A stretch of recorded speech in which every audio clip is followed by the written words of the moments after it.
Hey guys, welcome back. We're proud to have a new sponsor, Stephanie Aragon. It's Stephanie Aragon Real Estate Group, affiliated with Reality One Group. Welcome. You're listening to the 27th Hour with Junior and Dre Rocker. Get ready, strap in, and hang on. Hey, welcome to the club, bud. I thought, okay, we're on the right track. Like, so you good? You guys find the game. I don't know. Welcome back to the show. And you too, welcome back to the show. Welcome to the show. It's good to be here. To the show, not back to the show. This is your first time at the on the show. Yes, it is. But it's going to be a banger. Hopefully. Hopefully. There's no hopefully about it, man. It's going to happen. Yes, it's it will happen. It's totally going to happen. Sometimes when things fall apart, it's a gift for some rebirth, some new shit coming. Yep. Agreed. So our plan got a little derailed. 1 second on your thing here. He'll be 1 second. Since we had all that happen to us, where do you want to go? Well, let's introduce yourselves to the world. Why don't you guys introduce to us who you are? So my name is Jamie Toone. I am married to a badass.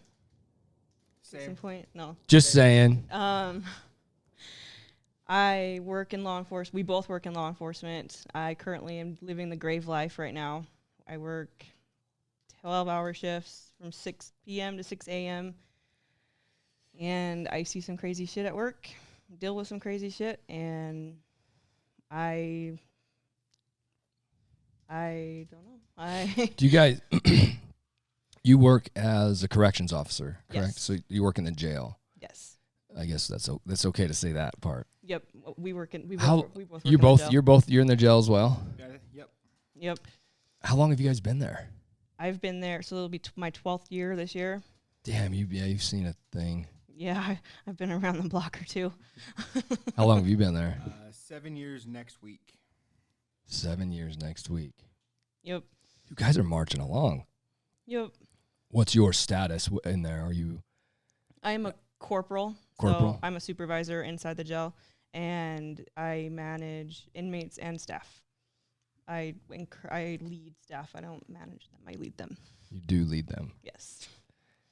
Do you do the same thing? No, I'm just a line deputy. I just got reassigned from our video court transportation unit back into our housing. Got you. Now I got to relearn all that again. So you guys are both in different spots doing different stuff. Yep, and we work opposite schedules. So he works day shift, I work night shift. So we see each other like passing boats Like in the night. hi bye. Do you have kids? We have 3 dogs and 2 turtles. Those are our kids. Those are kid enoughs. Yep. That's hard to be away from all that all the time, isn't it? Yeah. This schedule blows. I'm not going to lie, it blows. Is there any plan for kids? Not now. You don't even see each other. Eventually there's going to be kids. What's the plan there? Do you guys want to ride that out? You're like 20 years for both of you for retirement stuff? Is that the idea? What your idea is? So there's 2 kinds of retirements. There's their tier 1, which is 20, which is the one she's on. I am on the not so great tier 2, which is 25. Oh, you got to go longer, fool. Yep. He gets to do more time. Yeah. More time. More time for less. Are you guys? Is that the plan? Yeah, that's Just ride it out. I eventually want to go back to school. I want to be a personal trainer or a life coach, essentially. But I haven't figured out that aspect yet. Like I know, like I've recently been doing soul searching, and I found my purpose is to encourage and inspire other people through my struggles. I figure I believe that's how we learn from. That's how we learn is struggle. From other people, is from struggle. Yes. Yeah, dude, I think the same thing. And so that's what my purpose is, and I haven't aligned it with what I do to get paid for it yet. You can't use all that in there? Are you close to the inmates? There's a line. Where you interact with them? There's a line, and you can help get to them somehow and help. There's there's actually a term called hug-a-thug. I am self-admitted to a hug-a-thug. It's not a necessarily good thing. It could be derogatory depending on who you're talking to, correction officer wise. Anything can. Yeah, anything can, really. I mean, people take offense over freaking potato. But I treat them with respect. Like they are still human. They are human first in my book, then inmate, and then I do everything I can to help them out while they're in there, because if you think about it, especially because COVID hit, like all our programs, all our shit that they do to make themselves better while they're there is out the fucking window. How come? Just because of COVID restrictions. Just lack of resources and everything. Well, a lot of people don't want to come into the jail. Yeah, it's all volunteer driven. So all your like high school teachers who would come in and teach high school, all the different church groups. The extra stuff for them. Yep. And so sometimes they don't need extra stuff. They're in jail. Yes and no. Okay. There's two different mentalities. Like, yes, they fucked up. Yes, they did something horrible and they fucked up. Okay. But we are in corrections. We're correcting their behavior. Understandable. Right? So we should be offering programs for them. And in my book, when they're in the jail, they interact with criminals themselves or us. And in my book, I'm the positive in their life. Sure. I try to bring something positive to work every day with me, whether it's, hey, how you doing? I talk to them. I try to bring that something for them to look forward to. Like, it's just normal conversation. Like, it's not, I don't cross the line. I'm not having sex with them. I'm not flirting with them or anything like that. But right. Couldn't it go back to what I kind of said, though? Couldn't it go where if you do something nice for somebody, would there be a time when you, how do I say this? Getting used? Yeah, well, they're in jail. You said this. They're in corrections. You're there to correct their behavior. I totally agree with you 100%. Part of that can just be a no reason, sorry, you're not going to get whatever today without any explanation. Is that would seem to a fair punishment to me. All I was saying. Oh no, I got Whereas you. I got you. Okay. There still has to be they are still very much in corrections. Yes, they're still incarcerated. They still need that discipline factor. So if Hug a Thug's gone for a day, they'll be okay. Yes, definitely. And I just rhymed like a whole bunch. You're a poet and you didn't even know it. Damn, send it. Anyway, I just wanted to clear that up because I don't think anybody's in there is anything other than a human, but they're there for a reason, and that's all I'm saying. I'm like, damn, man. Oh no, I got you. If you miss sit-ups today, gee, it's how it is. Mm-hmm. I know they're human, but they're okay. That's cool. No, you're good. I got you. I like some of the guys in there. Like, they are some of the smartest people I've met. Yeah. And if they seriously would get their shit together, they could do some real change in the world. But if they're so, right? What happens in all the it's endless though. Yeah. Do you see patterns? Yeah. Very much so. What are patterns we notice? Just when they, for like drug offenses, they come in, they that's where they create their network, and they get out, and they come back in, they grow their network even more, and through the jail system. Yeah. Yep. How is this interceptable in any way to a point to slow it down, or? To slow it down, yes. I don't think we will ever stop. Like, I think that if they want to find a way to get stuff in, they're going to find a way. And we can do everything it takes, but there are flaws in the system. Oh, we have. Like, definitely flaws in the system, right? So I think if they want to make a change, the jail can be a good spot for them. Like, I get super offended when people bring drugs into my jail, because people come there and they legitimately want to get clean, but then you get this asshole bringing in drugs and selling it to them, and they get dirty again, if that makes sense. And it's heartbreaking to see, because you get to know these guys and you get to know their struggle, and there's a Hug a Thug coming out in me again. But right.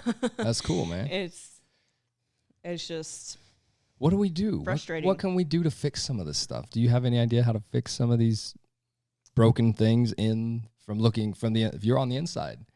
What could we do different? Like, I've been playing with the idea of a book club. I'm a big reader, so like a book club, and I haven't pitched the idea to my administration or anything like that, but since there is no programming, getting a bunch of self-help books in there, because that's all they have is reading and watching TV and doing stupid shit to get them more in trouble. So I had the idea of bringing in a bunch of or seeing if we could get a grant for a bunch of personal development books. Because they'll digest the material. Whether they act on it or not, they will digest the material. And so just doing something is better than what we're not doing. We're not doing anything. So what do we do? What's the right move here? Think about that for a minute. I don't play chess, so I don't know. It's really crazy to think about what we should do with this mess. Yeah. People get in trouble for doing bad things to people. Then they have to wait through this system in jail to work and see what's going to happen. It's so bizarre, like what to do. Do you have to correct their behavior?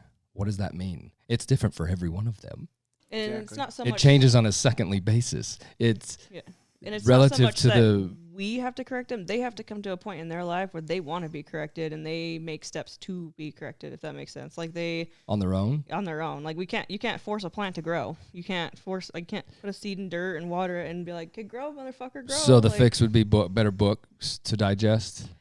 Is that was a start? Yeah, just something, and then I think we recognize them as humans first, before inmates. But that's meaning what does that mean? Thug. Like, there's this, like, because they committed crime, because they fucked up, and some of them are. Don't get me wrong, some of them in there deserve to be in there, and actually deserve to be in the fucking ground. My opinion, right? There you go, your opinion. But some of them, like the petty stuff that they get put in here for. What's petty? This is the thing. That's the line. Like, all of this is the thing. It's so subjective. Like, what's petty to you could be serious to me, and what's serious, like, so it's a problem. Most parents get super upset with like chomos, like child molesters. I get upset too because don't fuck with children, right? Sure. But I would say it's a mass thing. My limit is dogs, like animal brutality. Like, if you come in here because you that's the first step anyway towards starting to harm people, right? Yes, usually it's animals. But I'm an animal lover, and so when they hurt animals, you are fucking scum to me. Like, get the fuck out. Don't talk to me. I have a hard time keeping that line of respect. So I often don't look at their charges. I just treat them how they treat me, and that helps me with my career, and that helps me with my soul. I don't know if that's too deep, but no, I want to understand it. I want to know if there's a better idea ever of like, whoa, why aren't we talking about this? We could do this. Yeah. Like, I would love to hear if there's ever any of these ideas. It seems like a lot of complaining. You're not doing this? No. But people do it constantly about how broken the system's. Well, how do we fix it? Yeah.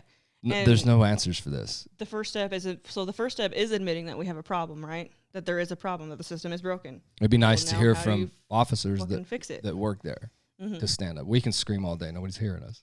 Mm-hmm. You guys, I think, is more powerful saying, hey, guys, we got to fix this. Yeah. Right? You guys are the front door, man. But yeah. Yeah. Involvement, period, is the answer. But yeah, on the front, if there's more of you saying this, God, get a union together and stand and say, hey, we got to address this, man. I hate you guys don't have unions. I think that's garbage. Yeah. Just saying. Yeah. So you could rally together and handle things if you weren't. Yeah, I have a thing with that. Anyways. So what do we like? Do you have any ideas that would help fix things, or it's just the same old thing? And is it ever going to change ever? I think we need to do so. One of our goals in corrections is zero recidivism. And in order to understand and fix that, we have to understand what recidivism is. And don't ask me. I don't know what the definition is. I'm not that smart. I don't have it memorized. Like, I can Google it if you want me to. But in order to fix that, we need to understand it. And like, they can. So how do we fix it? You have to understand it to fix it. Understand it to fix it. Yeah. So what is it? What like, the hell even is the word? So I went to a friend who used to be an officer. She quit because it wasn't aligning with what her purpose was. So she actually quit her job, but she's done it for longer than I have. And That's what it says on Wikipedia is, how do you say it? Recidivism. Recidivism is the act of a person repeating an undesirable behavior after they have experienced negative consequences of that behavior. It is also used to refer to the percentage of former prisoners who are arrested for the similar offense. So basically, they get out and then they go back into the life. They go back into their drug usage. They go back into the way of life that's normal for them. Okay. So one thing. So I read a lot, and I just got done reading Atomic Habits by James Clear. It's an excellent book. If you guys haven't read it, excellent book. He talks about I think it's the Vietnam War. The soldiers there would be put in Vietnam, and there they would use heroin. Like, they'd use heavy drugs, like the highly addictive drugs, like your heroin and your. I think he actually just used the heroin as the example. And when they're there in the environment, that's when they used it. But when they returned home to their families, they didn't go back to it. Like, they didn't use here, like because they were removed from the situation. So the thought process is, if you want to change a habit, a negative habit, you have to remove the cues. You have to change your environment. You have to go live somewhere else. And that's what I tell them when they're getting released and they've done their time. I shake their hand. I was like, get the fuck out of here. Go somewhere where you can do good. Do not come back here. Do not come back and see me. I don't want to see your face again. No offense.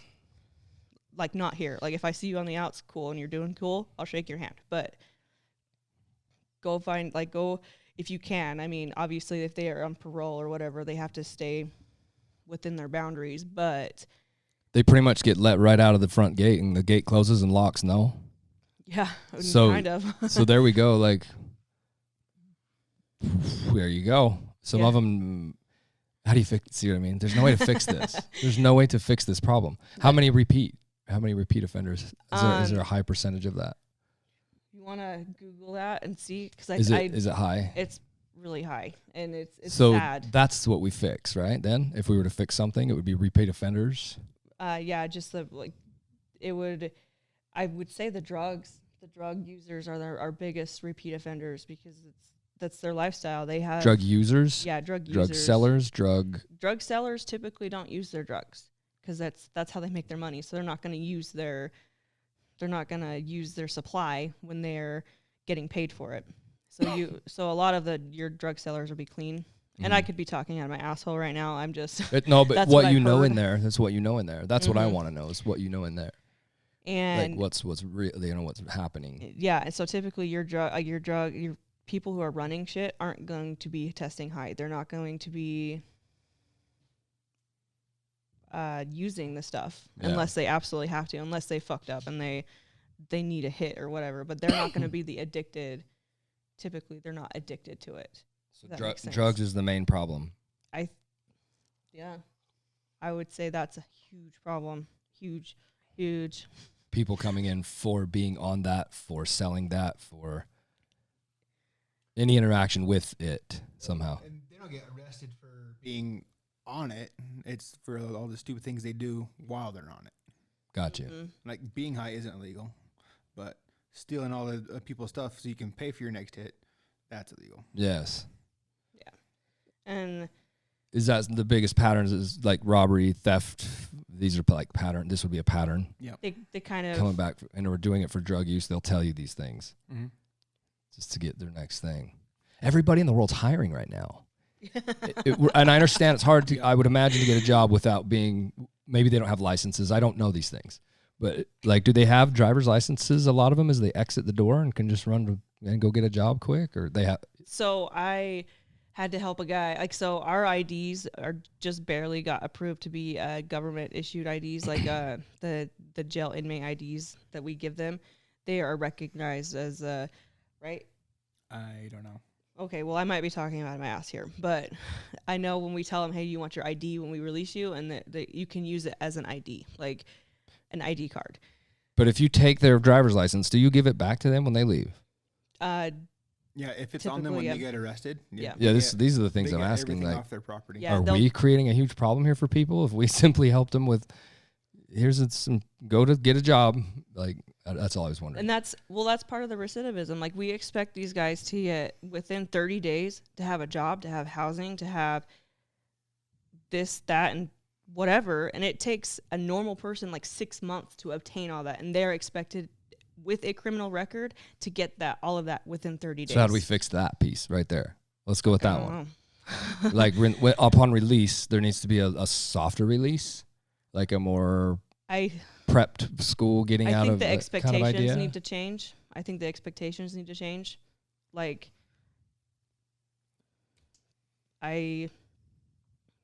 expectations need to change. And like, obviously you get your heart, like, obviously when you get out, no drugs, but there's no drugs. And then they can't have alcohol, depending on what their contract is.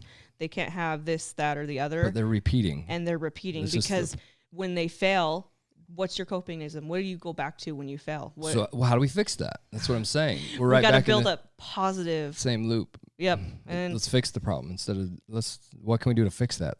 So I'm hoping to introduce positive coping mechanisms, and that's what I like with the book. So like introducing, just like the first step is introducing books, and obviously those who want to change will read them, or those who don't will use them for scrap paper to send their stupid notes or whatever they're going to use. But generally I would start with our inmate workers, like our people who've been approved to work throughout the facility, like our kitchen workers, our laundry workers. So they have a lot more freedom, quotation marks, freedom. Due to the crime weight? It's due to their behavior, due to how they're, like, we have a guy in there who's been in there for like 6 years, I think, and he's a worker for me. And he has just had good behavior. I don't know what his charges are. I don't read. So charges don't necessarily deem any of this. Behavior, I think that's great, right? Yeah. It shows it's rewarding to do good things in there. Yes. Guys, there you go. So we're all over the right track, right? Yeah, and we're like I said, we're doing things right, some things we need to change, and some things we're doing fucking wrong. Let's change some of this shit. What can we do? What can I do to help us talk about it? Fuck, I don't know. Like, that's where we got to go. We got to know. So we can, because I'm down. One thing, like, I come on here to talk about. So I do a lot with the gang stuff at the jail. I used to. I don't so much anymore. I'm more focused on the training for my staff on different gangs that we have. Okay. So this is my belief only. I believe that gangs are like the STDs of society. They have nothing good to offer. This is like nothing. I mean, besides music, some of their music's good. some gangster rap. Some of the crap music that comes out, gangster rap, is okay. But other than that, like, to be a gang, so there's a predeterminate factor to be a gang. You have to have 3 or more individuals who commit crimes together, who have a signal, who have hand signs, who have a color, like, who they call themselves a gang, then they're a gang, right?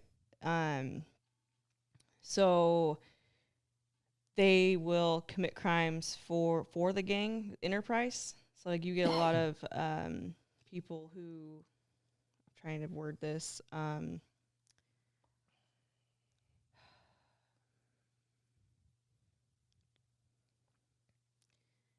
so they are career criminals, obviously. Well, some of them. It's like trying to think of the words here. Sorry. No big. So they are the STDs of society. They run the drugs. They will pick on people, like power, money, women. Typically, like with your male, obviously, well, some women, but with your male gangbangers, that's the top 3, right? You got your power, your money, and your women, and then weapons and stuff like that. They will, and protection. Protection's a big one as well. When they're in the prisons, that's how it's formed in the prisons, is for protection. So if you got arrested and you were in the jail, you would probably fly with the white boys. No offense, because you're white. Mm-hmm. I would, if I was a white male, I would no doubt sync up with the white boys, because I would want protection from the other people in the jail. And you have to pick something. And you don't necessarily have to, but you're on your own, if that makes sense. How can we fix that? I don't think you can. Like Because that right there creates an automatic huge segregation. It clicks. These are the things we've always trying to destroy and figure out, right? Yep. I was trying to have an intelligent thought on some of that if there was one. No, I agree. I think, well, so I'm part of the Utah Gang Investigators Association. And we work with law enforcement for training purposes, gang related and not gang related throughout the state of Utah and surrounding states. And we also work in conjunction with the Choose Gang Free. They work with juveniles in Salt Lake, Unified Police Department. The gang members do? So some of them will work and they'll rehabilitate gang members. So gang members are a perfect example of the recidivism. Like if you need to remove them from their life, like that life. Because when they get out, they'll go back to their homies. They'll go back to what they're doing with their homies. And so then they'll end up getting right back put in the jail. So how do we remove them from that setting? Yeah, and like there's some states that will have a rehabilitation program. I think California has one where they will for gang members. For gang members. Not for drug addicts. For gangs. And see what I mean? Yeah. That's how we start fixing shit right there. Then we're helping gang members. Why not help the drug addicts that get out? There are so many programs that help, quote unquote. Okay. With the drug user, with the drug users. Sorry, not druggies, the drug users. They just, I don't even know. I don't even know. And it's not even right. So how about this? Gangs being horrible and the scum and all that and all this. But for real. I know what you guys see in there.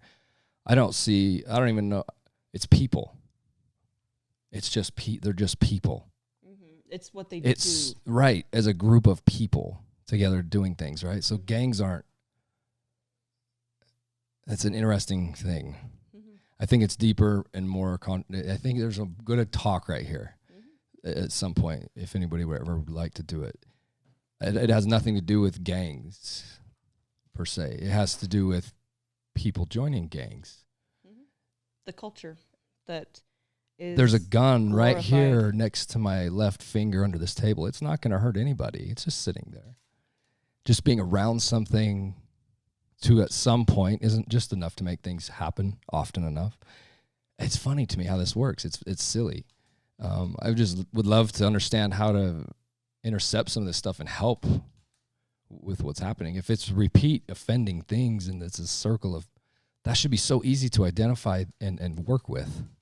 I don't know how, but maybe, it sounds like you work with gang members. That's why I brought it up. So that's so cool. Let's help do that with drug addicts. So my ultimate goal when I joined, so it's called the STG unit, the Security Threat Group Unit. Mm-hmm. So the Security Threat Group covers everybody. So your sovereign citizens who are a security threat group who are a threat to the security of any facility, your sovereign citizens, right?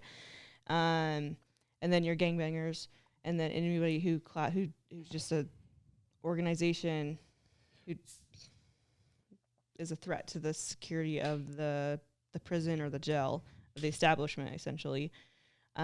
I joined that about 7 years ago, and when I first joined, I had a couple motives. I wanted to learn. I had no idea about the gang life. I did not know anything about it, so I wanted to learn. As a new officer, I thought that was important to me to learn about it because I'm dealing with them on a daily basis. Have I learned much? Yes and no. And then as it has progressed, my other motive has developed into I wanted to create a rehabilitation program for Utah, for Weber County, because that's where I work. I wanted to develop a rehabilitation program for them, something that they can. So like in California, they have these programs that will pay for tattoo removals, or tattoo cover-ups, or some shit like that, because a lot of times you can't get a job if you've got gang tattoos. Even if you're not a part of that life anymore, they won't hire you. Because even if if you say you're out of the gang and you have a gang tattoo, I still immediately, when you're in the jail, you're still a threat. You're still a safety concern because you walk into a section of the opposing gang and you're decked out and their rivals essentially you're gonna get fucked up. Like Yeah. you're not gonna be able to live there. And I can see how And- you guys see that. I so see that. So you can It's claim, it's not like that to any of us out here. and you can claim that But you're I not see a part of the gang. how you do that. It's very simple. You have to notice these things. You have to, it's survival. Mm-hmm. We don't notice these things. Nope. Us, society. Man, you could have blood killer right across, whatever it is, across your face. I'm not even taking time to run like tap, man. I'm bouncing. It goes into the jail. It's a much different scenario. Understood. Yep. And so that's why, like, I've pushed for. I worked really hard on a proposal that I proposed to my chief last year. It didn't go anywhere, which is fine. I wasn't expecting it to go anywhere, but I did work on a program. The first start is to get a gang unit together so we can start. So one person managing the gangs is not ideal, and that's me. That's what I was doing for our facility. And so They're all in an area. You're over the area. Is this how this works? no, we don't. So sorry, I didn't mean. I'm not trying to talk to you like you're stupid. No. Sorry. You're not at all. You're not at all. So I'm just wanting to understand it. no, you're good. So Weaver County, the jail, we don't segregate by gangs, right? How do you segregate? By classifications, by the crimes and behavior that they exhibit. So they mix. They're typically, we're not, but there is a natural, like we can't, there's a natural segregation that happens because we can't just put Norteño in with the Sereno, right? They're not gonna. But you do. You're saying you do. And so we end up having to move them, and so we create our own segregated units. So we create a problem because there's pros and cons to having a segregated unit and not having a segregated unit, if that makes sense. Like, if you identify them walking through the door, you've identified them. Yep. They love that. Yeah. Isn't that what they want? Correct. Yes. Recognition. What would it be to take this away? You're all the same. Yep. If bad things happen to bad people, I mean, there we go. Anyways, it's silly. This is weird to me. Yeah. No, and it's like when the COVID restrictions lighten up, you should come do a tour of our facility. I'll take you I would around. love that. I'll take you and Erica and Dre. And that's all these discussions we have with people. I'm interested to hear the different mindsets. It's so, man, you see a different thing. Yeah. Than we see. A lot of what we do does not get exhibited. Like that's not in the news because we can't, like I can tell you, so this was in the news. On Monday, we had an inmate kill himself, right? But we can't talk about the attempts. We can't talk about how many people have tried, right? Because it's not newsworthy. It's a security factor. Like there's a certain level. Like we can't talk about the assaults that happened because there's a certain point of security that we have to keep. And it's just interesting. Like we often don't get called law enforcement. Like we're not. Some people not. I haven't encountered anybody, thankfully, because I'll punch them in the face. But no, just kidding, I won't. Who they don't believe that we're part of the thin blue line. The thin blue line is the law enforcement stance, basically between chaos and order, right? Mm-hmm. So you go to the academy, no?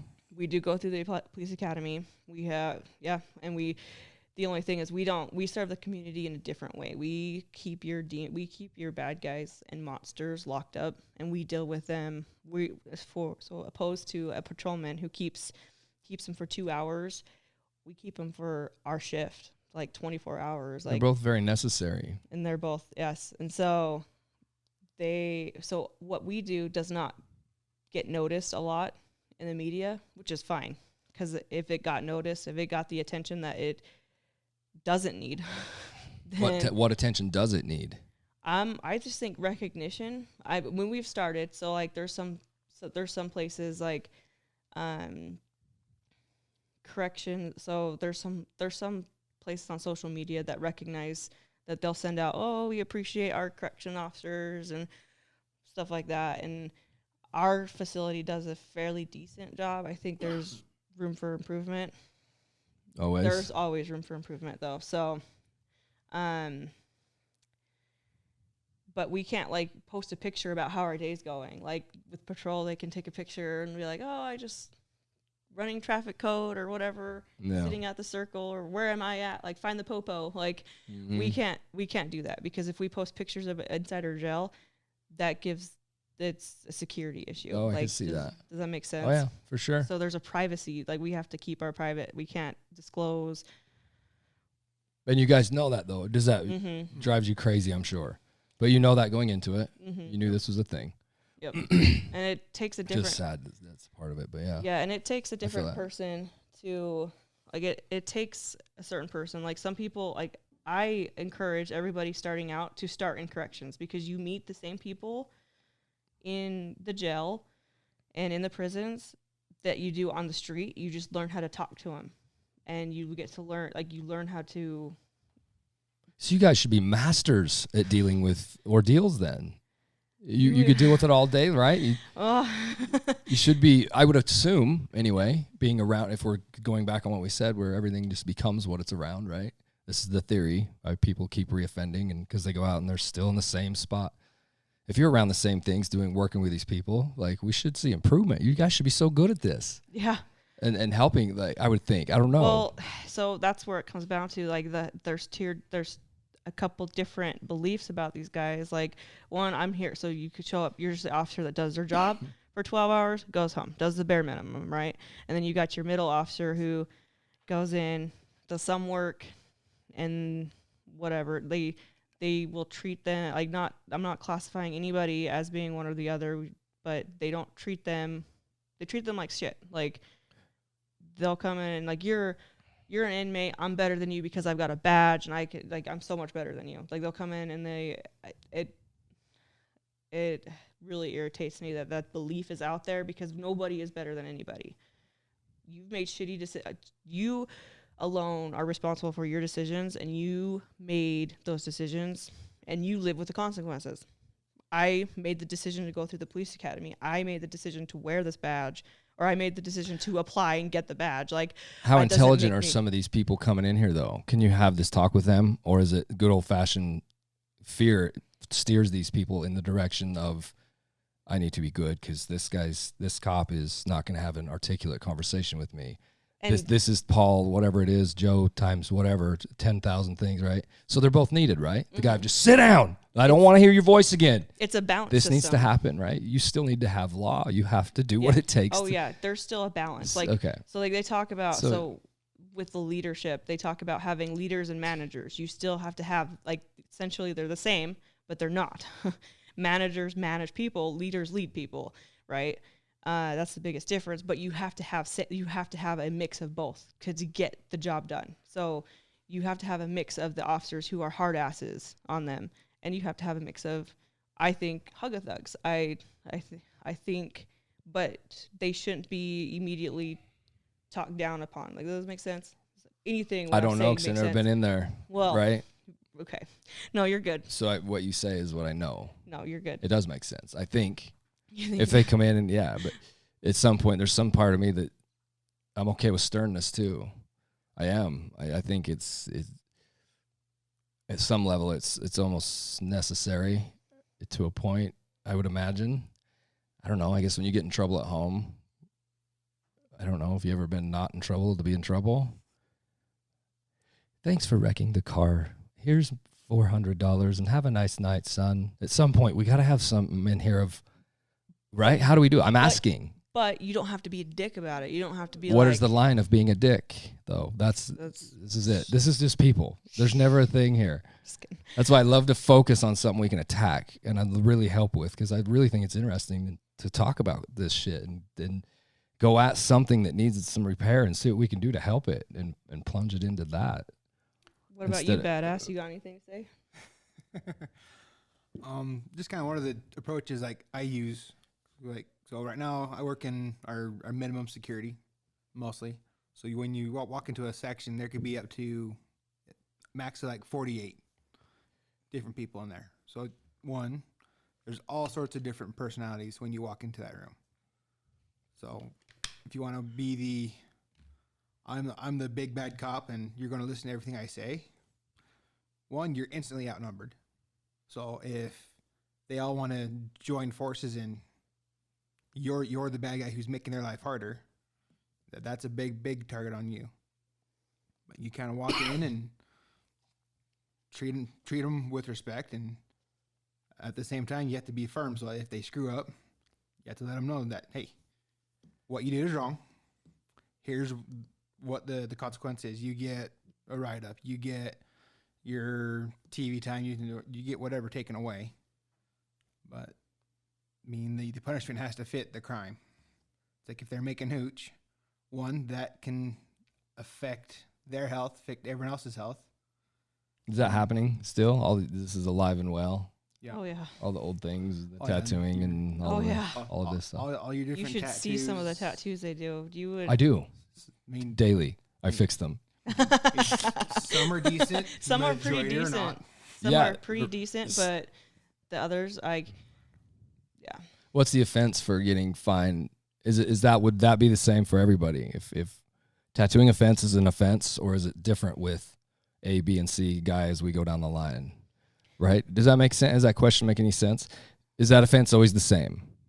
If I get Yes caught and no. tattooing, Dre's 10, whatever, he's down. Different. He murdered somebody. I just stole some shit from somewhere or something. Is that offense the same on you? Yes. Why it do I is. got to be the murderer though? Because you're always such a nice fucking guy. Right? Does that make sense? Yeah. That matches. So, okay. Yeah. So we have misconduct code. So inside the jail, we have our own justice system, I guess would be an easy way to say. So like if you commit an infraction in the jail, so like getting a tattoo or giving a tattoo, it's its own charge. Mm. It's not a criminal charge, but it is for our facility, we'll charge you with it, and we'll take away like your tablets, or we'll send it to our inmate disciplinary hearing officer, where he will come talk to you, get your side of the story, and then he'll make a decision, or they will make a decision based on what you say, and either find you guilty or not guilty, and then give you PI time, like punitive isolation, or take away good time. Like there's certain like factors, and there's certain levels. So like if you're the first one, if I come across you and it's your first offense with me, I usually would just give me everything that you've used, so it's no longer in the section. So give me your needle, give me your ink, give me everything that you've used, right? And I will give you a warning. That's the hug-a-thug in me. Some people will give them a minor write-up, and some people will, and then the next offense, though, if I catch you doing it again, I amp it up, and I give you a major. I write you up, and then I start taking away shit, and it goes up a factor every time you recommit, if that makes sense. And so, and that happens. So is the system working? Essentially, is like seriously. In some ways, yes. Yeah, it works for some, and then other people they need more help. Yeah. More like it's just Or they're just not in a spot to accept it. accept the help. Yeah, I don't know what to do. And I don't think it's one. I think so. I had heard something a long time ago. Like our system in America, right, is not perfect. There are so many flaws, but it's better than some other systems that are going around in the World. Is it though? Is it? Like, I guess we're good. We're happy with how our thing works. Well, obviously we're not happy with all the fucking riots that have happened and everything. There's room to change, and like the movement to change, like the whole defund the police. That's not the answer, but start looking at that. Like start looking at the like why are what do you guys think the answer would be? I think we need to fund the police. Okay. Like, I think we need more training. Like, we deal with shit that nobody deals with. Like, I agree. 100% agree, especially, by the way. And I think I'm on your side. a lot of the training needs to be given to the corrections officers, because we are dealing with them 24/7. Do you feel like you guys are properly trained when somebody comes in there to go to work? It depends on the day. Most of the time it works. Most of the time, I feel like I can get through the day. So that's not a huge problem. It's not a huge problem. Like, we get some people. I look for the problems, man. I want to poke at it. We get autism. We get autistic individuals. So right now, a huge problem right now is our mental health part. Like our mental health people that come in, because jail is not the right place for them, but society is not the right place for them, and then all of our freaking hospitals are full. They're not, though. So like the state hospital. That's down the in funny Provo, part about this. yeah. So the state I'm sorry hospital on where that. they They're do all just, the- they're not. I tattooed nurses and doctors here, and they talk about it all the time. They're like, no, we're not full. We're not full. I don't know what to tell everybody here. This is garbage talk. It's not so much the medical hospitals. It's just the mental health ones, like the state hospital, the one down in Provo, where they do all the psychiatric stuff, where they can get people back to be competent to stand their trial, to be. So we need more of Yeah, these. we need more of those Yeah. hospitals, not so much the medical hospitals. How hard is it to start to do this? Is this a problem? Is it all funded by private stuff? Is that people extra? Like, who funds those things? Who starts these up? What are Question, these? Is it the state? So the one in Provo is a state. Yeah, the one. So, So- the one, and it's the only one in the state of Utah. Like, I'm all Correct. about talking about this shit and poking No. at what the No, deals you're- are and saying, yo, man, let's get with the state if that's what we got to do and make this better. No, you're good. Because humans, we're never going to stop the issues. It will never change. If we can help it a little bit, I think that'd be Yeah, I agree. I don't bitch about shit. I want to figure out something to help with it. Yeah, be a part of the solution. Not Yeah, the what is the problem? Let's figure it out. Let's poke at it. Let's see what we can come up with.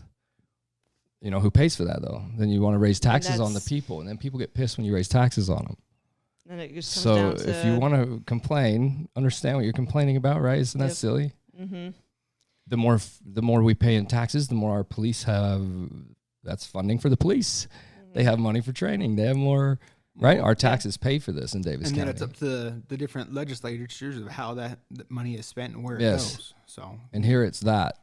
It's we fund the police system here. And we complain about it constantly. And it makes me silly, pissed off that nobody even understands how it works. I often find the two coincide 100%. People complain about things, don't understand them. Yeah. Why do you? Let's fix it. Don't complain about it. What's the problem? Yeah. Like, you're bitching about it because you just want to complain about something. It's silly. Yeah, and I want to help, man. I want to Like, help people- with this platform somehow. people point That's what I wanna do. people point fingers because that's all we know how to do. We have to. There has to be something. Human nature. You caused this problem. It's your fault. Let's That's talk human about it. nature, right? So Yeah, fuck all finger pointing, hating people. Fuck I 'em. think they're not even here. Fuck them. Let's get some of these things. we meet. So I think the answer to it, I guess, is funding the police. Like, not like, obviously we've got our bad cops. We've got bad apples everywhere, right?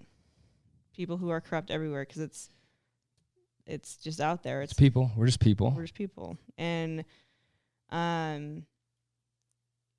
So the last thing the world's going to do right now is put any money to the police. yeah. I would imagine. I don't know. Yeah. How do Well- we need to fix that. Yeah, and like, not to cause any, like, I don't want to, like, the whole George Floyd thing. That's a horrible, horrible thing that should have never fucking happened. Okay, like, the cops were completely at fault. Like, in my belief, that was a bad deal all around. Like, but he did some stuff too that was pretty shady.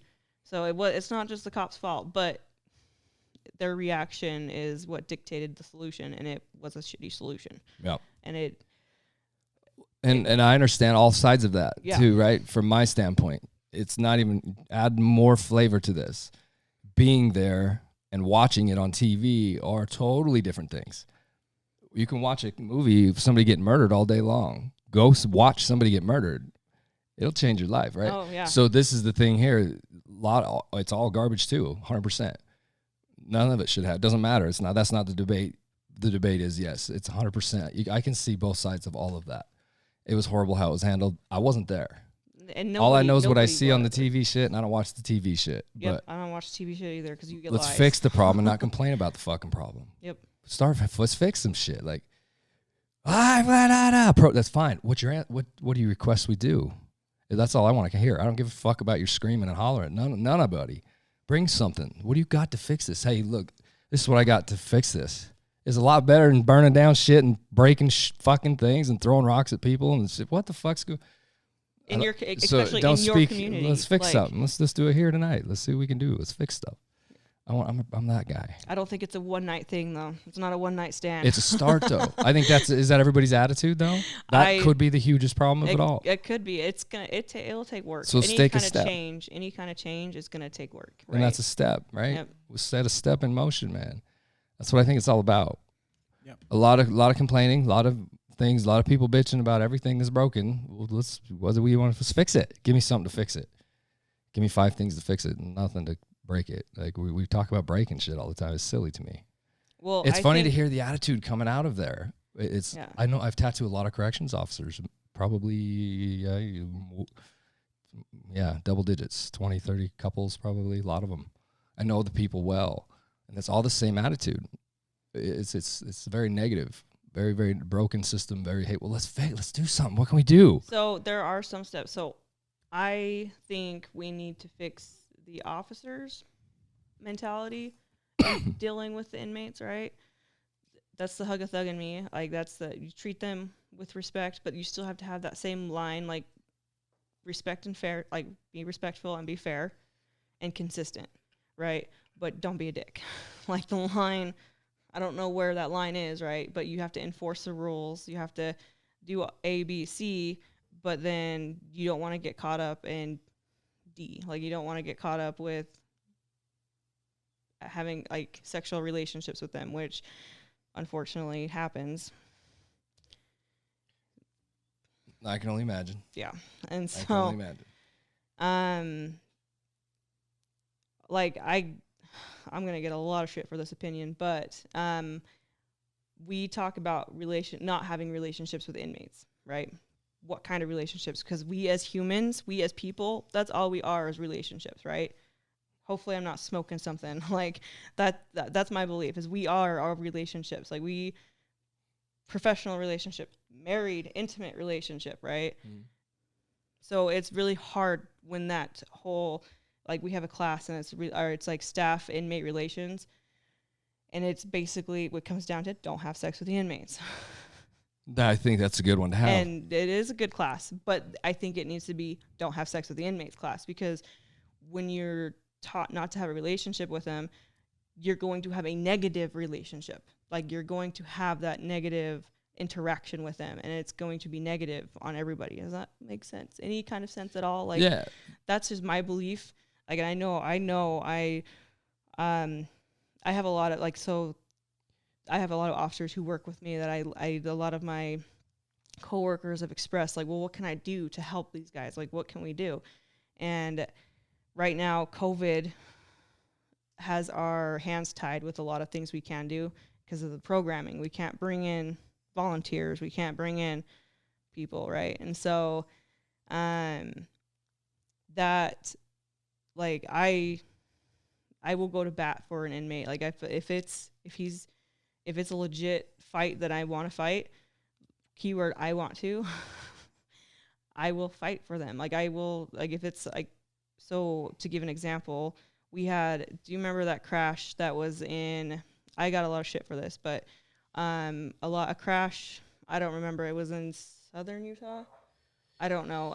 The mom was inebriated. She was driving drunk, and she had her kids in the car. She got into a car accident, killed one of them, and the other one's in critical condition. Well, the kid's dad was in my section. So I called in a chaplain to talk to him. I got a lot of shit for it because that wasn't what they're there. They're not the chaplain. It was against violation. So I got trouble for it, which is fine. Chaplain, is that a church thing? Mm-hmm.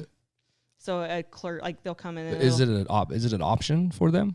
It used to be pre-COVID. We used to have them all the time. And so this time I actually called the lady that I talked to, and I asked her, I was like, hey, I got this going on. Is there any way you can come talk to him?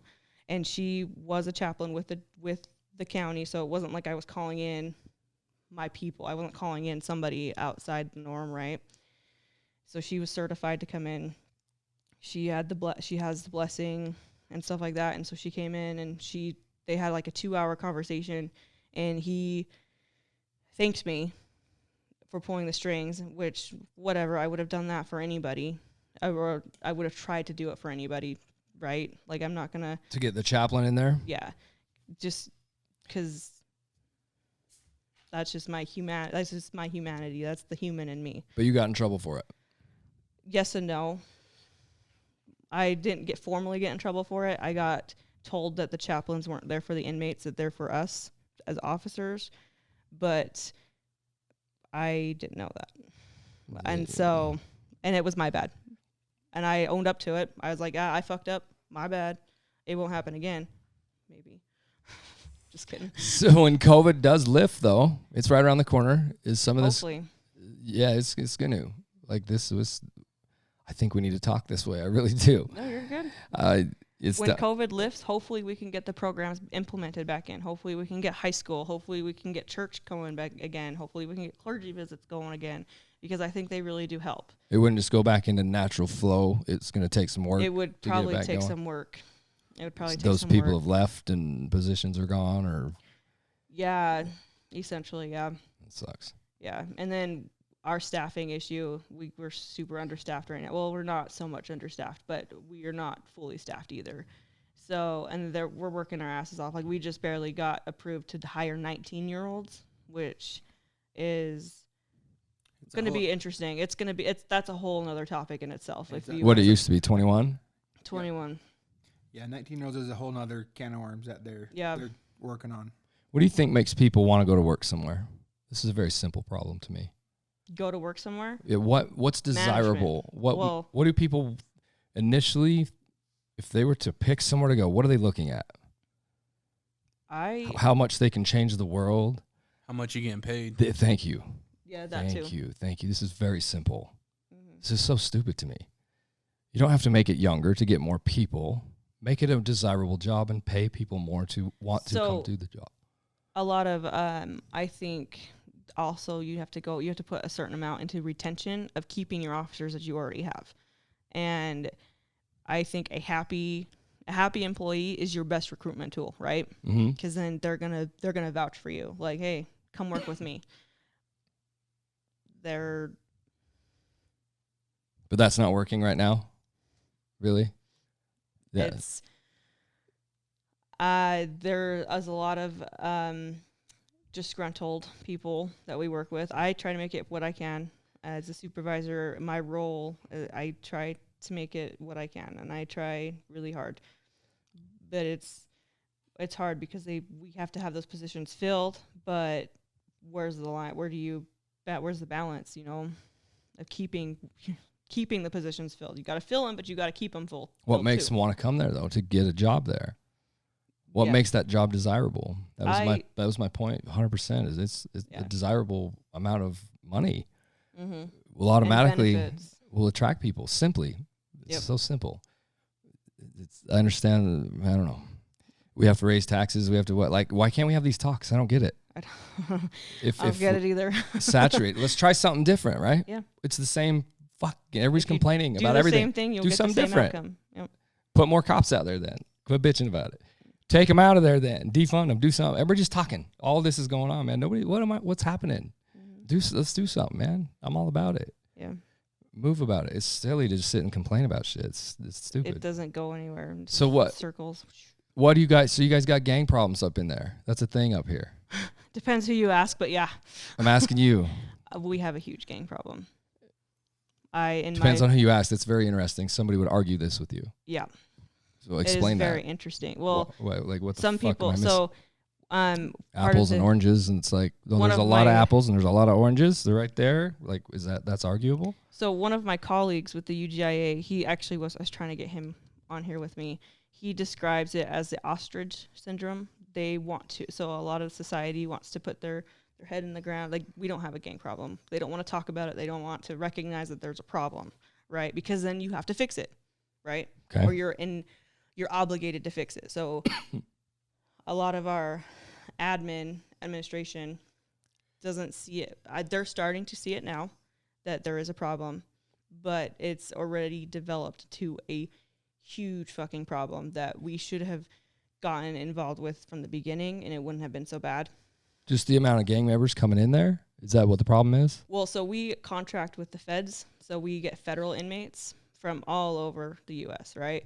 And these individuals are not so upstanding. Like, they're shitty human beings. Like, just talking to them, I'm just like, okay, you're dumb. Like, you're super you're not worth my time. Like, not necessarily worth my time. It's just everything I'm saying to you, it's going to go, whoo, out one ear, in the ear, one out the other, right? That's what it takes, the tough And guy. They're hardcore criminals, and so they're coming in and they are taking over our sections and essentially affecting our jail, and they're recruiting people to be a part of their gang.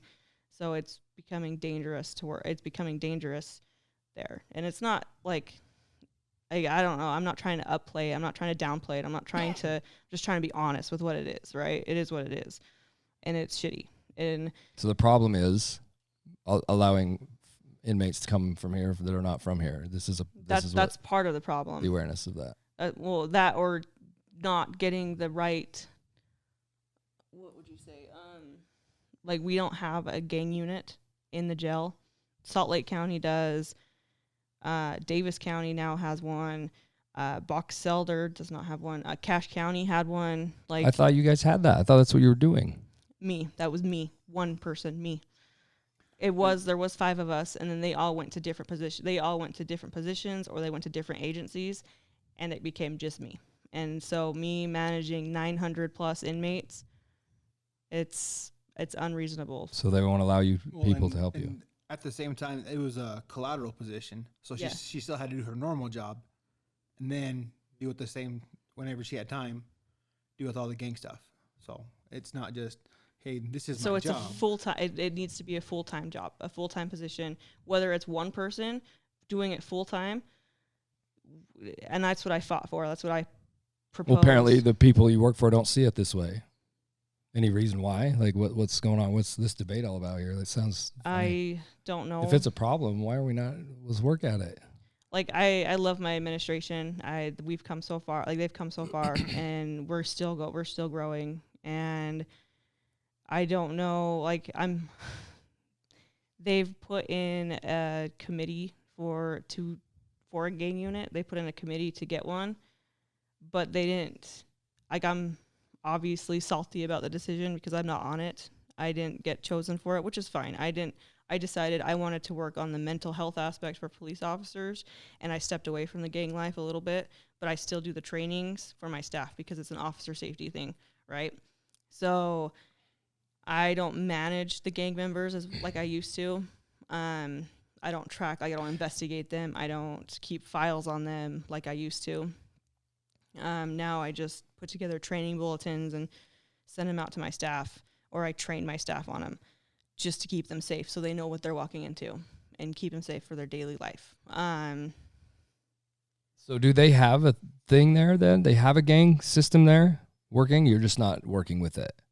I'm just confused. No, they don't. Like, we don't. Okay. They've implemented 2. We need it, though. That's what you're saying. Yeah, so they have a committee to implement one, but it's a slow process. Like, something that we should have started years ago is just starting now, so we're behind the problem and we're trying to catch up. Got you. Does that make sense? How many different gangs are there? Is it a lot? You got a...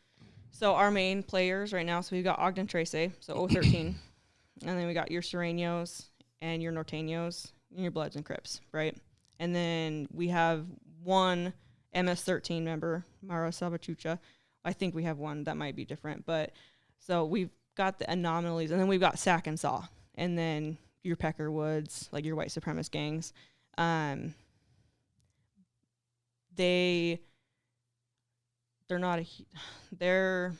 Those are our main meat and potatoes. Who's the main problem? Is there ever one main problem? So right now, I would say it moves around. Moves. Like our Sereño population right now is they're a bunch of dickheads, in my opinion. I'm going to have a hit list on me now. I'm going to have a hit on me from them. Oh, well, story of my life. But they are causing all of our problems right now, I would say. But I'm also saying that because I work in a unit.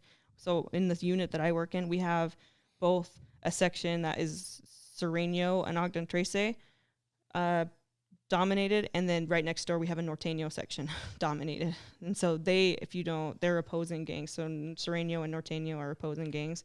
And you're mixing them? No. I thought you said you were mixing them before. Yes and no. So there's a natural sex. So we can't house them together if they're not going to live together. So we'll put them in together, but then they're going to fight, right? So we have to move them so a natural segregation happens. And it's not that we are creating it, but it's not established. Does that make sense? No. When they come in, do you separate them? Period. No. Okay, that's what I understood. They're mixed. So they're mixed. But and then natural happens with everything. And so naturally they'll get separated and they'll be put with their homies, which is part of the problem, because we don't know who their homies are. We don't know, and then they will carry out their violence or their gang activities, their festivities that they do. They'll carry them out inside the jail on opposing gang members, or if you're a recruit, they will jump you in or whatever. It's a complicated. Definitely. I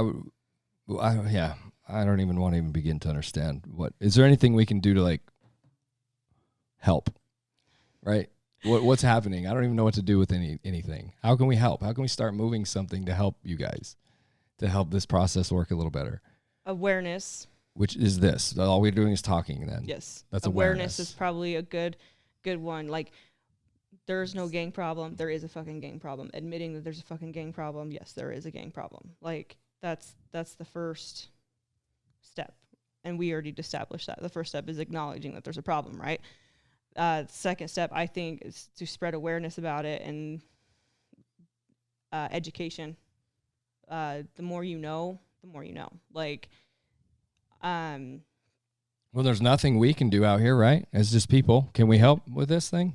Other than voting and being in our legislature and things like I don't do a lot with community policing.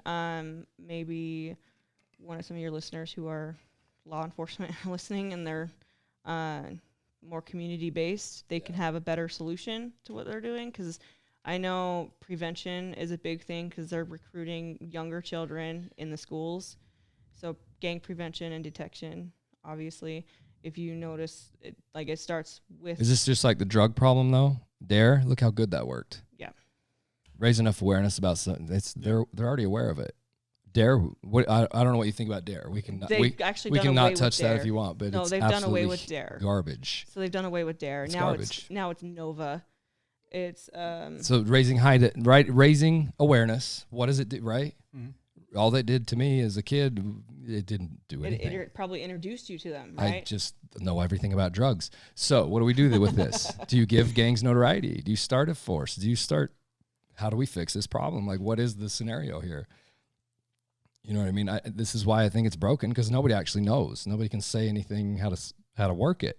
Well, I mean, right now they have school resource officers, so there's still a presence in the schools, and then for them to be that example and just kind of keep an eye out, they do a great job at weeding out different drug rings that are happening in schools and all the different things that they do in their schools. Yeah. Yeah, I think a cop needs to be in every school. I think it's great. If they were around when I was doing it, but it was a little easier to sneak around. Well, it's not necessarily easier now. It's just they're smarter. They will come up with solutions faster than we can prevent them from doing that, right? And they're super smart and they'll figure it out. Like, and is there any way to fix these things, right? Is that's always going to be the thing? As long as people are working with people and in charge of doing things, this is always going to be a problem, no? Yeah. So it's just a revolving door of complaining and fucking nothing's going to fix. I think trying things is going to be our ultimate bet here. Like, trying to get them into programs. Like, it shouldn't be it should be individualized. It shouldn't be based off of a group of people. It should be based off of you. Like, the rehabilitation you get should be individualized. Like, it shouldn't be how you rehabilitated and how I rehabilitate myself. It's going to be different. And this isn't out there. This is not offered to them. I don't think so. I don't see that aspect, so I don't think so. And I'm probably wrong. There probably is individualized. But from my experience, talking with these people who come back, repeat offenders who come back, it doesn't work for them. I'm curious what they say. Do they blame it on things? What do they say? Why are they coming back? My most recent one, so I talked to him the other night. I asked him what happened. He looked like shit. Like, he came in and he he's got meth sores all over him. And I was like, well, what's up? He's like, well, I did really good for 3 weeks. And then I fucked up. And then he went back to his old coping mechanism, which was drugs. Mm-hmm. And so, and then he got put back in. And it's not the drugs. It's what Trevor was saying. It's what he does while he's on the drugs, right? And I don't know. I didn't know his charges. I didn't ask him. A lot of times we can't get mixed up in their legal battles. For sure. And you don't want to anyways, because they're never ending. Like, they're super hard to navigate. But I told him, I was like, well, next time, if you can, get the fuck out of Utah, go somewhere else. Like, the drugs aren't going to be there. Like, you're going to have to build up a foundation. Like, obviously it takes a strong person to do that. And like, you're removing yourself from your family, you're removing yourself from your friends, your comfort zone. So that's going to spark its own trauma, right? That you're going to have to cope with. But essentially, that's what it comes down to. Like, you have to get out of where you're at if you want to change. And it's the same. Like, I do a lot with the fitness and the mental health stuff for law enforcement. And it's the same. Like, you can't be expected, like, if you go grocery shopping and you buy junk food, that's what you're going to fucking eat. Even if you decide that you don't want to eat it, it's still sitting around. So that's why relatively, we don't buy junk food. But essentially, removing it removes the problem, removing essentially. removing you from the environment or changing your environment is the solution. Is a solution. And it's been a solution since I started my career. But a lot of people, they don't go because they stay where they're comfortable. They don't, because nobody likes to be uncomfortable, right? We know what to do. We do what we know. That's people. People know what to do, but we do what we know. That's all it is. Yep. It's like, so it's just like, that's just broken, right? How are you ever going to fix any of that? I see it in a way different way than you see it. It's beautiful. It's accountability to me is everything. Mm-hmm. Drugs don't make you do anything. No. This gun I just told you about is not shooting nobody in the thigh. I see it like that. Alcohol. I'm an alcoholic. I can speak on this because I am one. I've had a crazy drinking problem. I speak from my heart about this. It's all around me constantly. It has nothing to do with me doing it again, in my opinion. But when you first were in your recovery, did you have to remove yourself from the situation? Did you have to remove your alcohol? Or did you just cold turkey, like, fucking done? I dove into it even harder. I had it more around me than ever. And that's you as a person. Like, some people, they can't fucking do that. Like, so yeah, because I'm me. Yeah, that's just so. Right. That's why the rehabilitation needs to be individualized for the person, in my opinion. Right. So that's all I'm saying is talking like this actually doesn't do a whole lot, just because you can just argue about it all every which way. Yeah. People break the law, man. I just know that you guys are in there handling it. I hope that it's being handled the right way. If it's not, let's talk about it and do stuff if we can help. That's what I'm all about it, man. I just want to know the problem so we can talk about the problem. There are many, but let's find one. Right? Everybody just keeps talking and more talking. Yep. It's broke. It's silly to me. Bring something. Like, let's do. Let's talk about it. Let's do it. Yeah. So, what else you guys got? What else you got? Bring some heat. You guys are gun lovers. You guys like to shoot. He does. I do too, but I don't. Guns to me are black or they're different colors. Like, what do you mean? Well, they don't. I don't know the types of guns. Like, he tries to talk to me, and I'm just like, so is it a black one, or a gray one, or which one is it? You can identify them through color. Yeah, I don't. Or the side. Is it this one, or this one? Like, that's. And the bullets go this way, right? Like, yeah, that's. Yeah, you guys don't use firearms in there. We don't have any weapons in there. So when that's why it's a good place to start, because all you have is your mouth. Your number one tool is your mouth. You don't have the Batman belt full of gadgets. How about physical when mouth doesn't work? Yeah, that's step number 2. With all of you being heavily trained in Muay Thai. Yeah. All of you being heavily trained in Jiu-Jitsu. I would say Jiu-Jitsu overall. Why not just run you guys through Jiu-Jitsu course? What's so wrong with that? It's not that expensive. That's not a fucking excuse. I know 4 people right now I could call on the phone. They'd do it for free. Yep, that 4 I'm going to need their numbers. I'll fucking give you the number. I'll say his name out loud. This isn't an answer. Like, we can help. No, you're good. People will help you. So is it about being a better cop, or is it about being, you know what I mean, fixing the system, having the system fix me? Fuck, man, get trained. I would go roll jujitsu like a motherfucker. That's what I would be doing. Yeah, and not worrying about nobody's bullshit. Like, I'm gonna protect myself in there. Yeah, I was attacked last year. I was attacked by an inmate. It was my fault. I was attacked, and I owned up to it. But his actions still got him there, and he chose to attack me. Mm-hmm. So I'm not saying what he did was right or wrong or whatever. He just attacked you. That's garbage. Fucking crazy. He's a fucking crazy inmate. So it was my first time ever being in a fight, like not responding to one, like having the fight brought to me. It was my first time, and I still deal with the PTSD from it. Like, it still affects me. Like, when I go talk to people, I automatically go, well, he's gonna punch me in the face.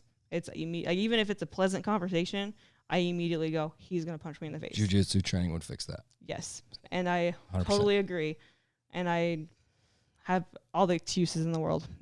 No, That's it's why okay I'm not though. doing it. It's okay, but it's real. It would stop that, and it would make you confident and all of the, right? Yep. And so I actually work with a guy who was helping me. I went to a couple of his classes, but just the timing wasn't right, and I had a bunch of other obligations to take care of. Now I might, and the confidence level wasn't there. I like to think I'm a little bit more confident. I started working out more and found that confidence. So hopefully, I think if you are in there handling inmates, it's an absolute requirement. You can fucking handle things. Yep. What am I missing? That's silly. You can't be in there where people can grab you, that have nothing to lose. Mm-hmm. Being happy and nice to them and helping them is everything. That's great. When Joe Blow twists up around you all hard, yeah, you have to be. You got to be a gangster, man. What am I missing? You all need to be trained. Yeah. No, and you're absolutely fucking right. So, like there's nowhere else. Don't even. That's it. It stops there. You guys need training. So Matt training. You get like kind of an introduction to all sorts of stuff in the academy. They have a DT program, defensive tactics, and then yearly they have a DT course in our block training. But then that's only 4 hours out of the whole year that you're doing DT. So you have to find it on your own and kind of practice and do what you have to do. Absolutely. And unless that's something you don't want to do and think it needs to be handled through them, that's a different issue altogether. Yeah. But if I didn't know people that will train for free for cops to help. And then you also to help show we're helping to support, but it's not coming the other way. So people aren't coming to get the training. They'll train you. I can prove it to you. I'd grab a phone right now. I'll prove it to you. It'll fucking scare you to death. The problem is cops aren't going for training. Mm-hmm. That's the problem. That's what I was saying. Let's admit, let's get real. That's real. We're here. We're people ready to fix shit all the time, man. Let's rock and roll. Yeah, and it's in 2 months, 2 to 3 months, you will be a psychotic fighter. Like, you can handle shit. You will handle him in 3 months' time, guaranteed. Well, I'll handle him just fine. In a way that no doubt. It's unbelievable what it'll do for a human. Yeah, actually, when we're done, I would like their contact information because say less. I got it. So yeah, I've known several people. So the excuse is just that. It's an excuse, man. Yeah, like fuck, let's get training, man. That'll fix all that little piece of it. Mm-hmm. It doesn't matter who's in what gang or who what. You just know you can handle yourself. You walk differently with that confidence thing, right? Yep. You're not scared, and you're not. There's a difference. They feed on it. They live in the streets. They're not. They're the smartest humans that live. These gangbanging, all these whatever they're called, motherfuckers are.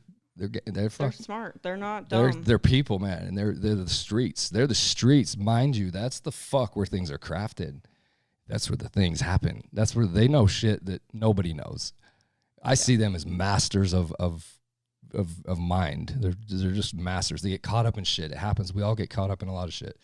They obviously get caught up in it for real. They get in whatever. They're still really crafty, very intelligent human beings, and they catch you slipping. They're gonna. It's called downing a duck. That's what it's called. I don't know why it's called downing a duck. But they'll pick the weakest officer, and then they'll manipulate them to bring in stuff to become corrupt. Why is this even a topic? This doesn't happen. That's bad. Yeah. Unfortunately, it does happen, and it's super sad. It sounds like there's a lot more cop problems than cops are willing to talk about. About fixing their shit. What can we all do? Everybody's bitching about it. What can we do? Well, I'm proving it, right? See, I'm being real here. First, well, I know we're kind of chasing each other here. Yeah. And I think the first step is work on yourself. Recognize that you're not where you need to be as a cop, and work on yourself to get there. And that's what I'm doing. Like, I realize, I don't know, it happened last year. I just realized I wasn't living the healthiest life. Like, my lifestyle wasn't very healthy, so I changed it. And so now I'm eating healthier, I'm working out, like, and I've got the confidence to handle shit. And that, like, me this time last year is not the same me right here. Like, I'm not the same person. And I'm proud of that. And I think everybody needs to have that same mentality of, well, I want to change. I don't want to be sitting here the same way next year. Like, I don't want to be in this position. I want to be changed. I want to keep moving forward, because if you're not moving forward, you're staying stagnant or you're moving backwards. And either way, both of those are bad things to me. For sure. 100%. So that's my solution, is that is individualized. Like, you have to work on yourself. And I don't know how to inspire or tell people, hey, you need to fucking work on yourself. You're a shit person. You need to work on yourself. Like, I don't know, like, because you telling them that, like, most people, like, if somebody comes up to me and starts drill sergeanting me, I just like, huh? I just ignore everything you just fucking said. Like, I can't. Influence is greater than persuasion. Yes. Simply, right? Whatever you. And so that's what I'm aiming to do, essentially, is by changing my lifestyle, I've inspired others to change theirs. And that's how you do it. So that's working. On every level, that's how it happens. At work, that's how it happens too. People coming in sour, whatever, hating up on the system, whatever it all is, it doesn't matter, right? If you got to fix it or, like, not do that, right? Yep. It's silly to me. It's silly, man. If nobody wants to be there and hates it so bad, I hear this constantly: quit, leave. Yeah. If you don't want to be you here, can't. That's not how it works. Fix problems, people. I'm so about this. Yeah. Fix problems, and then things just start happening, like, however we want them to happen, instead of one of my coworkers asked me. So we were talking. So she was asking all of us, like, if you could change one thing about our job, like anything, what would it be? And she already knew what I was going to say. So she told me that I couldn't say what I was going to say. So I came up with a different answer. And, well, it wasn't actually what I was going to say. She doesn't know me that well. But my response was the staff morale. Like, I don't know how. So I'm just complaining at this point. Just don't get me. I don't have a solution for this. But the staff, like, morale, I think if we improved our staff morale, we would improve everything about our job. Let's just walk right through it. And we're working on it. So you've identified the problem. Yes, and so there's 3 parts to fixing a problem. You've just done one of them. Identifying it, and then making a plan of some sort and executing it. That's all there is to it. So we have implemented, like, resources, and it's just people have to want to do it. Yeah, man. And that's where you get hung up. That's the bottleneck. Like, the bottleneck of where the problem is. So I think everything can be fixed. I really do. I think we often don't talk about it enough and really don't want to fix it. I think that's the problem. I really do. Yeah. I know. When you get people talking and we get going and, like, we get into some shit, we're like, wait, what are we even doing here? Is there a fucking problem? Like, come on, man. One huge problem that it's kind of being addressed right now is the mental health aspect for law enforcement. And I say law enforcement, I'm including corrections. Yeah. Because that's what I am. We are in law enforcement. So if you looked at the statistics in 2019, there were more suicides than there were line of duty deaths, by almost half. Like, double. Sorry, that came out wrong. Double. I understand what you're saying. So that was in 2019, and so that's when they started addressing it, and they've improved. Like, last year, it wasn't nearly as much. And so if you go to bluehelp.org, it will. So we fixed this problem help. The same way I see as the physical problem with being trained in Muay Thai or in whatever jiu-jitsu. I say jiu-jitsu, but and so whatever you pick, right? When you change, if they won't provide it for you, you have to go get it or you quit. These are the 3 solutions to this. Right? It's silly. It's fucking silly, man. It's like, what is it about? Is it about being better at what we're doing, or is it about making people pay for what we're doing and want to be better? I don't know what's happening. I think it's just better. It's like, yo, if I want to be better, go be better. Being better is the better part. It's doing it, right? Mm-hmm. I love it, man. Like, I agree with all, like, how do we fix it? Right? yeah, and so we've addressed it. We've implemented a peer support team. I Hell yeah. helped create it, That's awesome. and it's my baby, and it's something. So the idea is, if you have a problem or if you are experiencing something, you can go to a peer. So you're not going to a therapist. Like, we're not therapists, but you can go, hey, I've dealt with this problem. Will you help me with X, Y, and Z? Okay, well, let me talk to you. Let's see what we can do. That's the essential idea. And so you're not alone in your problems. Is the main idea, is you're not alone. Like, in this family, we fight together and we stay together, essentially. So peer support's one program that we've started. Then we've got like EAP and the employee assistance program, and then we got a new program that I learned about yesterday. I don't know how it's called MCOT, and I can't remember what it stands for. It's all good. They're putting up stuff. There's stuff here. Mm-hmm. There's things happening. Yeah. And so that's really, it gets a scary, like I went with my own, 2 years ago, I had my own mental health issues. I was suicidal, and then I started cutting myself, which is not, and all of my family listening to this, they know, like, I'm open. I'm fairly open about it. I feel like that's the only way to help other people, is to be open about your trauma, be open with what you've experienced. Right. And so I'm fairly open about this. I found out it was a problem with my meds. The medication I took was, influencing me to be suicidal. It was I guess it is scary how much it played into it. I never acted on it, obviously. We were talking about it last night at work, and we were talking about what happens when you get pink slipped as a police officer, when you get pink slipped into the psych ward or whatever. And I honestly, there were several times that he probably should have pink slipped me, but didn't. And I'm glad he didn't. But there were probably some times that were pretty scary. And I'm better now. Like, it's not an issue now. So it's scary how much your mental health plays into it. And you don't want to, if you're stuck, wanting to take that first step is probably the hardest decision and the hardest step to make in my book. But it's honestly the step that's the necessary step. Like, that's the necessary thing to do. And there's programs in place for them to Yep. do it. Yep. Yeah. Yep, Yeah, absolutely. man. Yeah, you're not alone. No matter what you're going through, you're not alone. Yeah. And there's a stigma that with law enforcement, you have to be, I'm a cop. I have to be all manly, and I have to not show no emotions. I'm a fucking robot, basically, when that's not true. Emotions help you make decisions. And so when you're in the middle of a fight, obviously don't get emotional, but listening to your emotions helps you fight back. It helps you make the decision to fight back, right?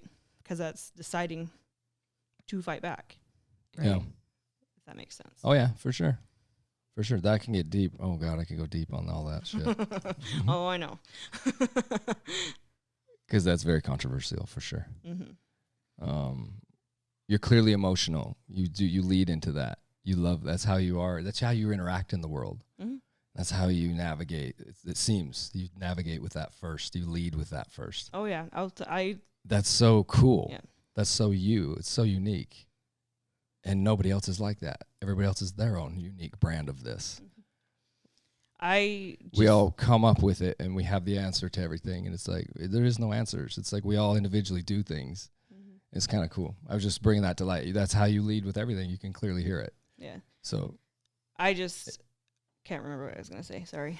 No, I just was wanting to help if understand something. If there's an issue we can go at, if there is some of this stuff. I love that stuff, to talk about it and actually find solutions to stuff and figure out what we can do about it. And I think most of the time talking about it's very detrimental because we keep talking about it. Yeah, there's a point where we need to act. Let's do something. Yeah. Let's make a plan. Let's talk about something about it and do it. Yeah. I think mental health is everything. Yes. Yeah, it's to everybody to handle on their own how do you just fix this problem? It's pretty tricky. Everybody has to handle their stuff. It's just kind of the way the world works. And if you don't, you do something dumb, you pay for it in the corrections facility. Yeah, I don't know. We just hope out here that you're doing what's going on, what's happening in there is what's supposed to. Yep. That's where my faith lies, is in the people doing it. Yeah, and the men and women that I serve with, they're some of the best officers I know. Like, I would trust them with my life, and I do. We essentially do. Yeah. Every day. We put our lives on the line, and I trust them with my life. So, and it's as negative as the career field is, it's the most rewarding job I've ever had. No. And I don't think I will ever go. Like, people are like, well, are you going to go put a patrol? And I was like, I'm 12 years in. I got 8 years left, and I'm staying in jail. I'm staying in the jail. Like, I'm not going to go out on the patrol. I found my niche here. That's cool. Essentially. Especially, if you're doing what you love, there's nothing else to it, man. Mm-hmm. Well, I love what you guys do. You're needed. If you need something to change, let's get changing some shit. Let's holler. Let's make a ruckus. Let's do something. Yep. That's what a movement's about, right? Mm-hmm. Like, seriously, we don't know what's happening because you can't talk about it. I hear a lot about it, though, from a lot of different people. Yeah, Jade's my therapist. It's really silly how this works. Chair, I talk to her about everything. And it becomes more of and I'm such a helpless solver of problems. I can't listen to them. I can, but I have to go to something to fix it, or I will spin out of control. I'll lose. I lose it. I can't do it. I gotta. Okay, well, what the fuck do we do about that? And I think that's the man in you, though, because I think I think gender plays a role in it too, because he's very solution oriented as well. Where I'm more, let's talk about the problem first, and then let me bitch about it first, and then we'll figure a problem out. That's figure cool. a solution out. Yeah, but we're all doing it a different way. Yeah. Yeah, there's no right way of doing it. There's no right way of doing it at all. I just thought there's just different times, right? For this show platform is all I would say I'm using for, is I want to use it for that. Yeah. Yeah, we're all needed, man. We all do shit different. It's cool. What else you fellas got? You got anything? What do you do when homeboy puts his hands on your wife? What does that mean to you? Because you guys work in the same place, right? Oh man. It's a balance because we don't work the same shift. So I mean, the guy who attacked him, he still had court, and that was my job at the time. Was over in doing our video court stuff. Is just because COVID, we couldn't take him to the courthouse. So I'm sitting there with a laptop doing his court. It's like, you're the son of a bitch. You tried to stab my wife. I really want you to mess up right now so I can wreck you. But at the same time, I can't instigate that. So, I mean, it's a nice little balancing act that, you hope it doesn't come and bite you in the butt. But, you still have to treat them like a human being and get them. Professionally, we're expected. Like, we can't just Sure. go in and 100%, yeah. So our jobs rely on treating them professionally. And so that's where he couldn't watch the video. It made him super angry watching the video. And it still makes me angry watching the video just because of the mistakes I made that led up to it. I pinpoint it. I pick it apart. And so that I don't watch the video. But that's ultimately how he reacted, if that answers your question. He was really upset. Like, he could not. Well, I was ready to go wait for the door and start trying to get that door open. So, yeah. What would have helped it at all, the scenario? It wouldn't have happened if I wouldn't have made a decision to open the door. And definitely ifs for days. Yep. Fucking A. It's just on and on and on. You If you were trained Yep. how to handle somebody, do you think you would have felt differently in that scenario? With 1,000%, 100% accuracy. Looking at hindsight 20, I would like to say I would react differently, but I let my ego get in the way. That's which is tied to emotion, Yep. 100%. Yep, and so I let my emotions dictate it. And if I would have Because made you don't know the other. Yep, because I wasn't. So like I. When you were was more trained, shocked. When you were, I'm gonna solve. This is simple. When you were trained to fight people, you don't even react. There's no emotion at all, other than you're reacting, responding. Depending on how you see this. Yeah. When you're doing good. I got you. Emotional stuff is. Emotions definitely got the best of me that day. Responding, with when you're trained to fight, you don't even think. There's no time for emotion. So- Zero. I just wish you guys were trained with this, man. So I You don't think about anything. still took the guy down. So like he attacked. So it was beat another female officer. So he came out. So he stabbed me through the cuff port, and he stabbed me with a spork. And I was like, "Are you fucking kidding me, motherfucker? Like this just fucking happened." And so like I was pissed, and so I called for the cell door because he had a cellmate in there, and so I wasn't sure if he was gonna go stab his cellmate now. And so I called for the cell door, and that's when he came out swinging. He got me. He punched me about 12 times, and then he moved to. I was retreating. He moved to her, and that's when I took him down. I went up and I took him down. So the training kicked in after my emotions left. Essentially, it was like, oh fuck, okay, time for the training to kick in. Yeah. So I see what you're saying with the emotions getting in the way. Definitely agree. How do you handle inmates that I'm assuming obviously probably hit on you, right? You talked about a lot about officers and inmates having sex. That's a real thing. So how do you handle those type of situations where he's like, yo, like they're making advances at you? I shut it down. Like we're trained to shut it down, or taught, whatever, to shut it down, because any kind of response is a response. And so you just shut it down. Like, hey, I appreciate that, but no. So you react to it. You give it energy back a little bit just to say, no, stop. Yep. Doug's like, see, I told her she would appreciate it. See, he's all in the bag. I told you she would appreciate it. Yeah. That's it. I mean, that's scary, man. That's something there's something about a fatal attraction, right? Like that attraction that's like could become something more, right? Mm-hmm. So I fear for anybody that's in that situation, even you. I mean, shit, I'm sure there's guys in there that look at your butt. There's a crazy thing with this too, with like females being tied to wanting to marry people like this. Oh my God. It is a huge thing. Yes. I don't remember the name of it, but it's not a phobia, but it's a clinically diagnosed thing where usually females attracted to the male incarcerated thing. I can't remember the whole name of it, but it's like a phenomena.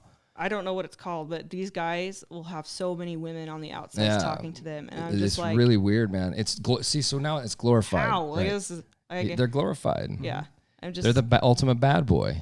How do we stop that? Yeah, don't talk about them. Or it could be like the nurturing thing, right? Like, I want to help this person, you know. That's what I'm thinking. Is they play? I think they play into the women who they deal with on the nurturing side. I think that's. Look, and people play both ways. Oh, yeah. Right? They got nothing but time. They're thinking how to fuck with you all day long. Yep.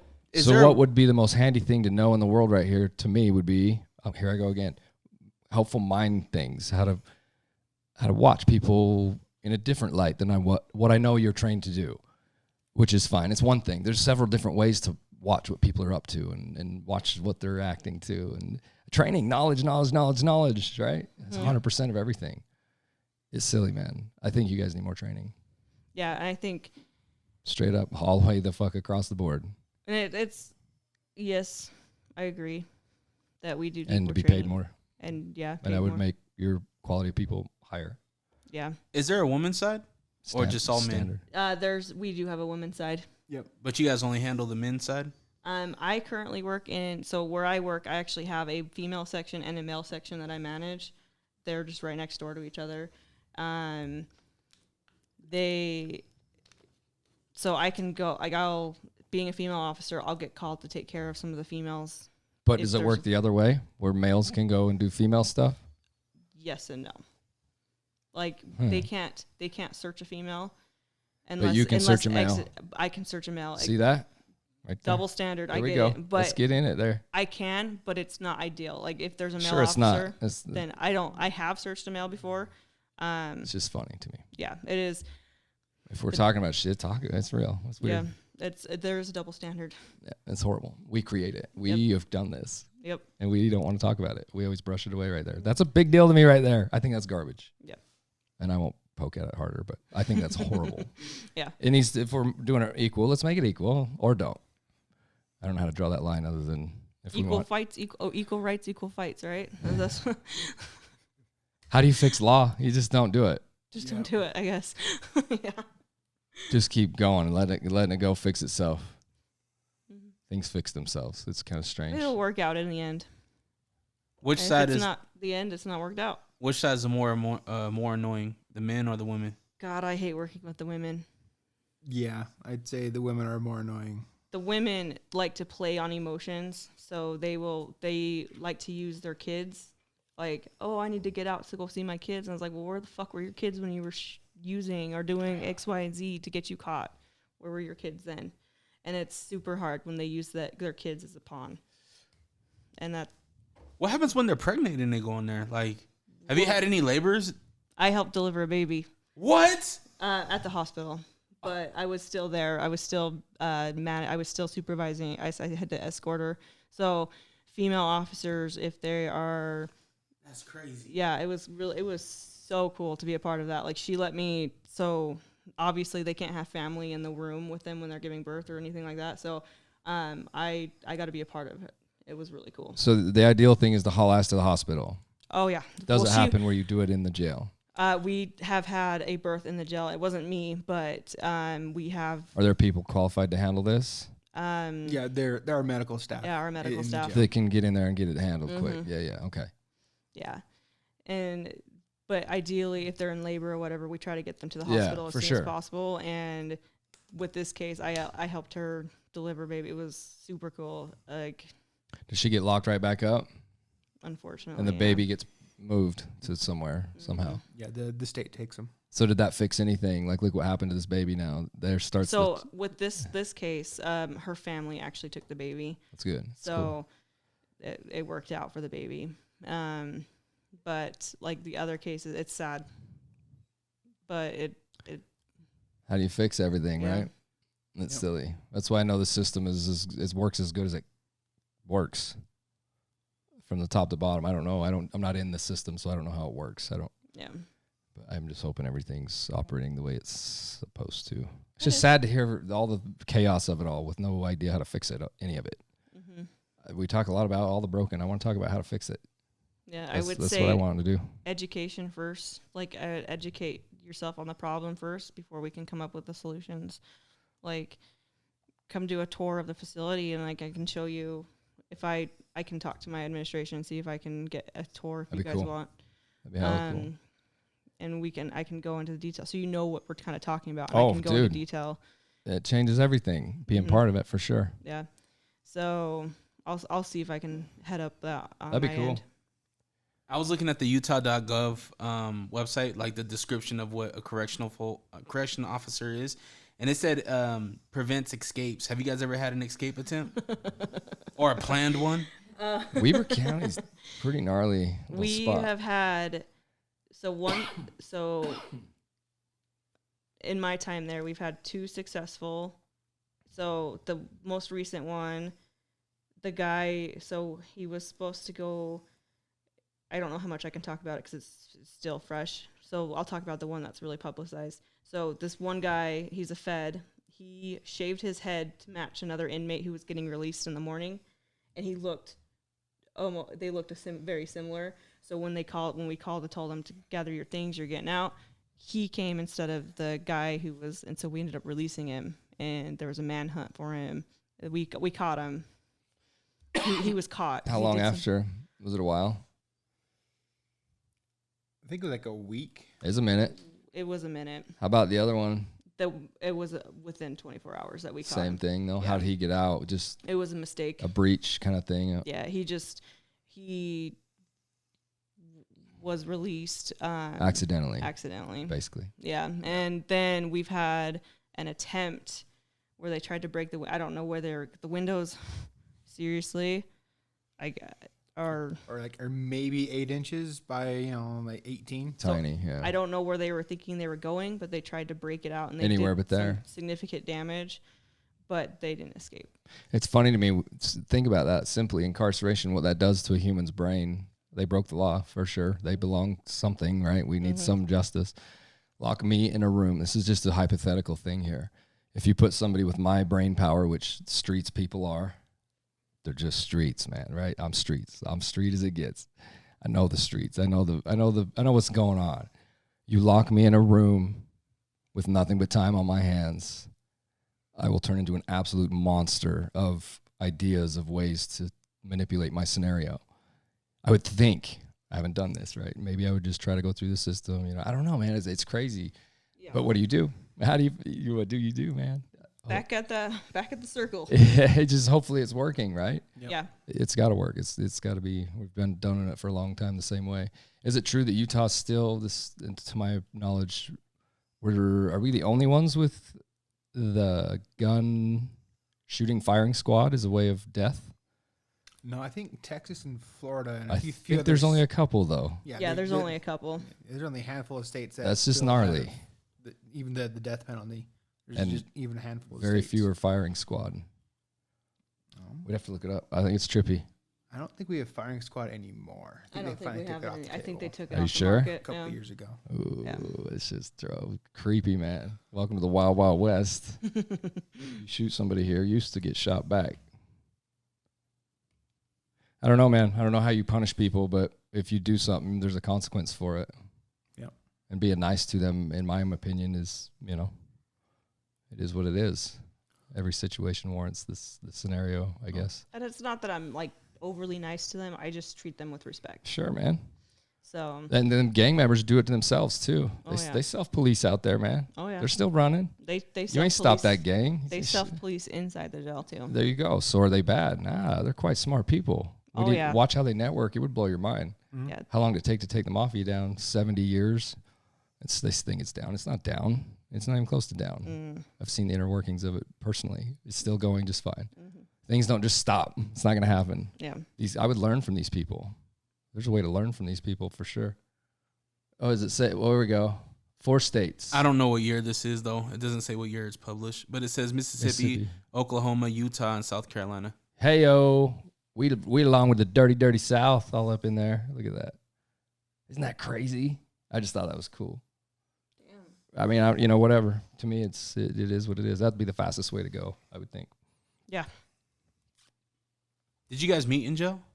Yeah, we did. We did. Isn't that against the rules? It is now. So how do you guys still be married and shit? Nepotism. Is that the word? Is it grandfathered in? Yes, Yeah. we were grandfathered in. So as of, was it last year, the 2020? Or no, last year's 2021. So 2020, Yeah, 2 years ago. It's no longer allowed? it's no longer Dude, allowed. to termination. They'll get rid of you kind of thing. They'll put you somewhere else. They will Removed. reevaluate your employment, essentially. So No, and that's just not just like couples. It's like father, family, just yeah. family, father, Nepotism sons. all the way Yep. across. Yep. Yeah. Fuck, because law enforcement's loaded with this. Yeah. Yeah, With- it's a family career. It's a Like, huge thing in my family. Was. My dad broke it, but we get it. We get it. Oh, the whole branches of the Hammonds, but Yeah. I know you know the name. Yeah. Yeah. So yeah, that's everywhere in there. So it's hard to break it up too far. Yeah. It's we had to sign a contract. Like we can't ever work together, which is fine. I don't want to work with him because I see him at home. And then like since I'm a supervisor, I can't work he can't work under me. But you do it all the time at home. Is she the boss? Yep. Oh no. We wear each pant leg at home.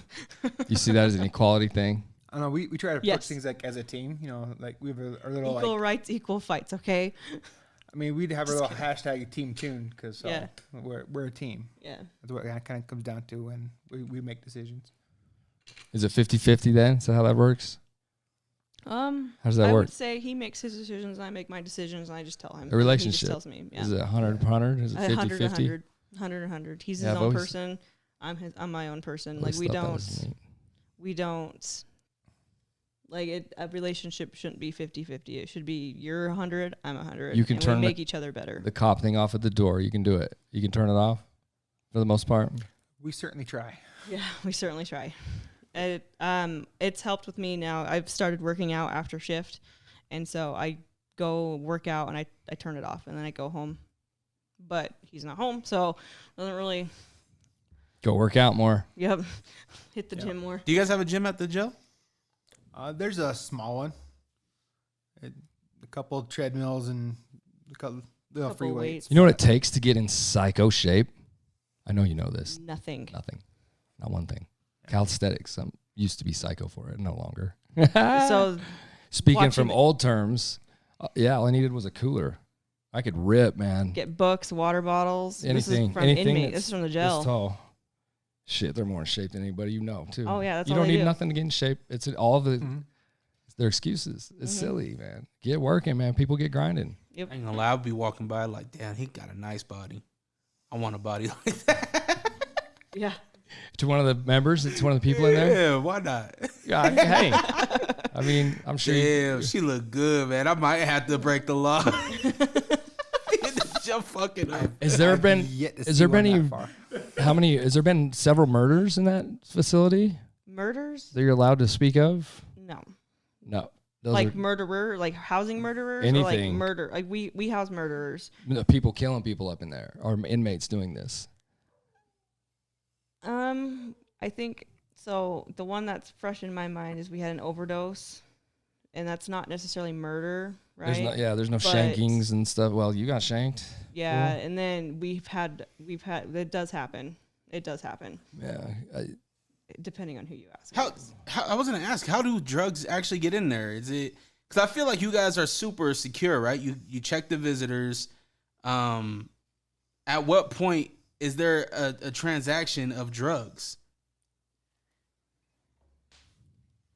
I mean, people bring stuff in, and If they knew, they would have it stopped, right? it's like, Yeah, Oh, that was deep. that was deep. Yo, I can tell you how it's getting in there off air. I'll tell you all about it. It's I tattoo a kid. Is one of your? Here you go. Don't be snitching, all I right? ain't snitching. I don't snitch. You'll never know. snitches get stitches. You'll okay? never know. Trust me. That's being part of the streets. That's my knowledge. I'm No. saying it's very real. That's how you learn. Is Suboxone one of your biggest problems? I would say yeah. I can tell you how it's getting in there. Very A simple. lot of it is I know a guy that does it.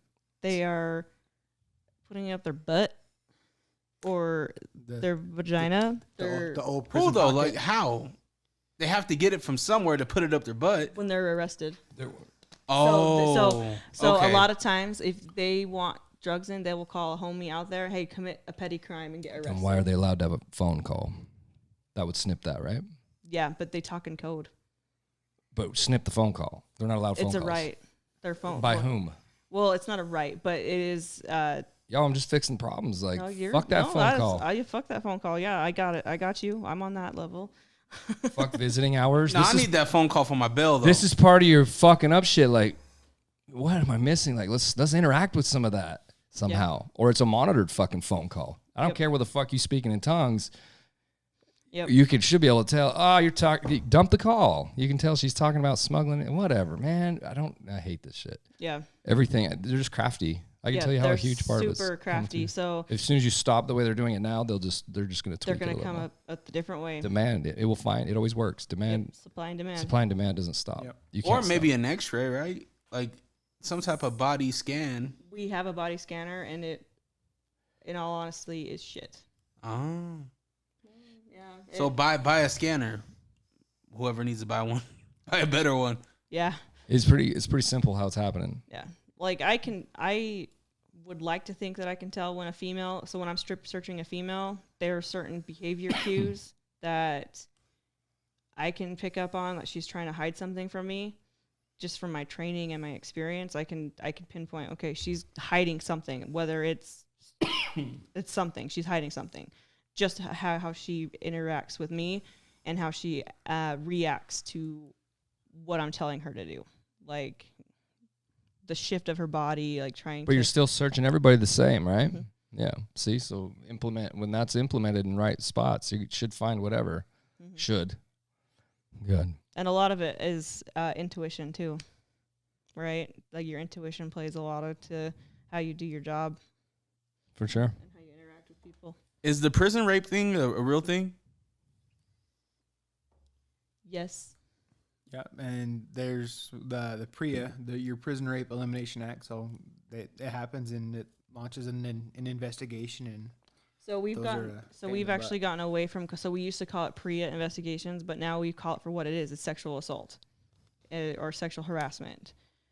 And we'll investigate them like, say you got sexually assaulted on the street and you're reporting it to the police department. That's how we'll investigate it the same way. there are different aspects and different procedures, but that's how we will investigate it. Are these inmates taking care of problems, or is it just a wild, out of control thing? It seems like from outside here, it looks like they kind of police themselves a little bit, and see what I mean? Yeah. They weed out the stuff anyways. It almost seems like. Yeah. I wonder how broken that truly is. I don't know. I know you have to deal with all of it. I'm just questioning things very openly. No, you're good. If I had answers, I would answer. So these people that are just garbage, and they're crafty. Shit, people make things happen on both sides of it, huh? Yep. A lot of paperwork when things are involved, no? Oh, yeah. Which keeps us from saying things oftentimes, no? Yep. This is a real thing. I've talked to several people that do this. I think there needs to be opened up. A lot of it's paperwork problems. I'm like, fucking, okay. So let's just let this keep rolling. Let's fix this shit, man. And we're back. So what do I'm just I'm a helpless finder of issue to go through things, right? To me, that's constructive. Your idea of a book club. Let's say it gets approved. You get approved. You get 7 inmates to join your book club. What's the first book that you're going to introduce? Honestly, I would probably introduce. So there's a couple. So I was going to implement the Think and Grow Rich by Napoleon Hill. Is a really good book. But the Atomic Habits by James Clear that I just finished reading is probably a good starter off book because it teaches you how to set habits and break old habits. So that would probably be my first book to implement and then go from there. Unless they're using that, how to train habits not to react to cops. Oh my God, we can go everywhere with this. Yes. People are just going to do what they do, man. If you open this, it'll just be an open new set of open. Yep. I think it's great. I think any change is necessary. Yeah. Any change something. Yep. What do you think marijuana would do for the inmates? That's a touchy issue, I think, because I personally don't consider marijuana a hard drug. Like I think it's a natural, it comes from the earth, right? Like we manipulate it to be what it is, right?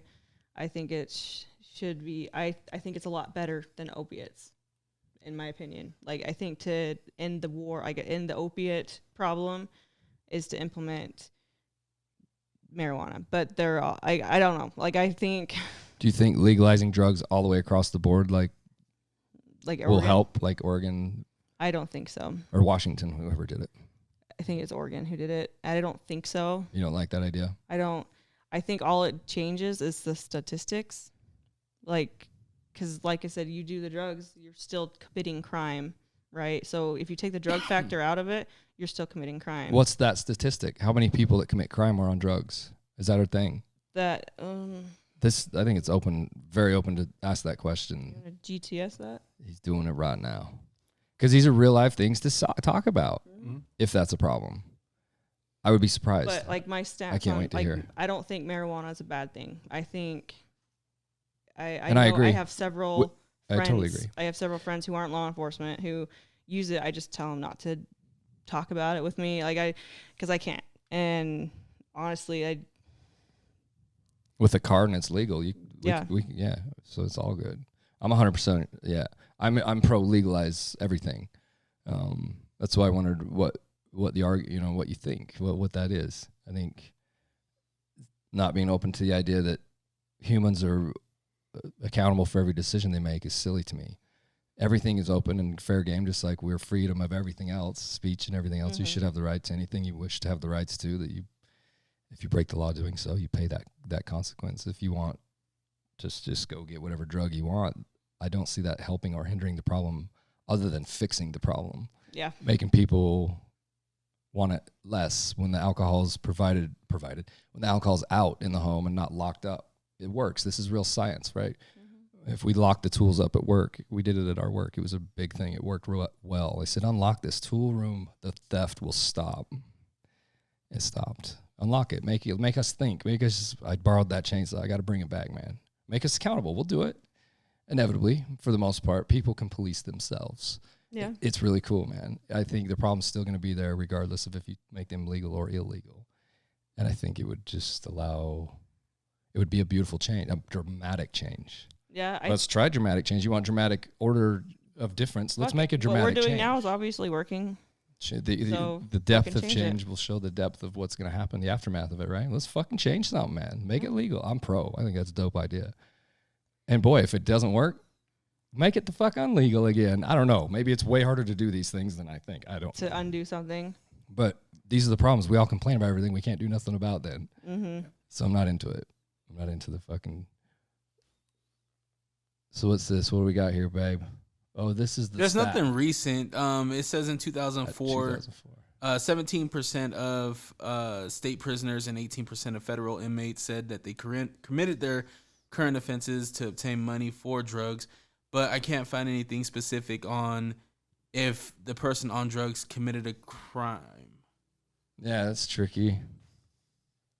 I just don't... I think drugs are a problem. Everything in the world is a problem. Anything is a problem. Anything can be a problem. Is it drugs that are a problem, or is it the not able to get them is the problem? Is the problem... See what I mean? Yeah.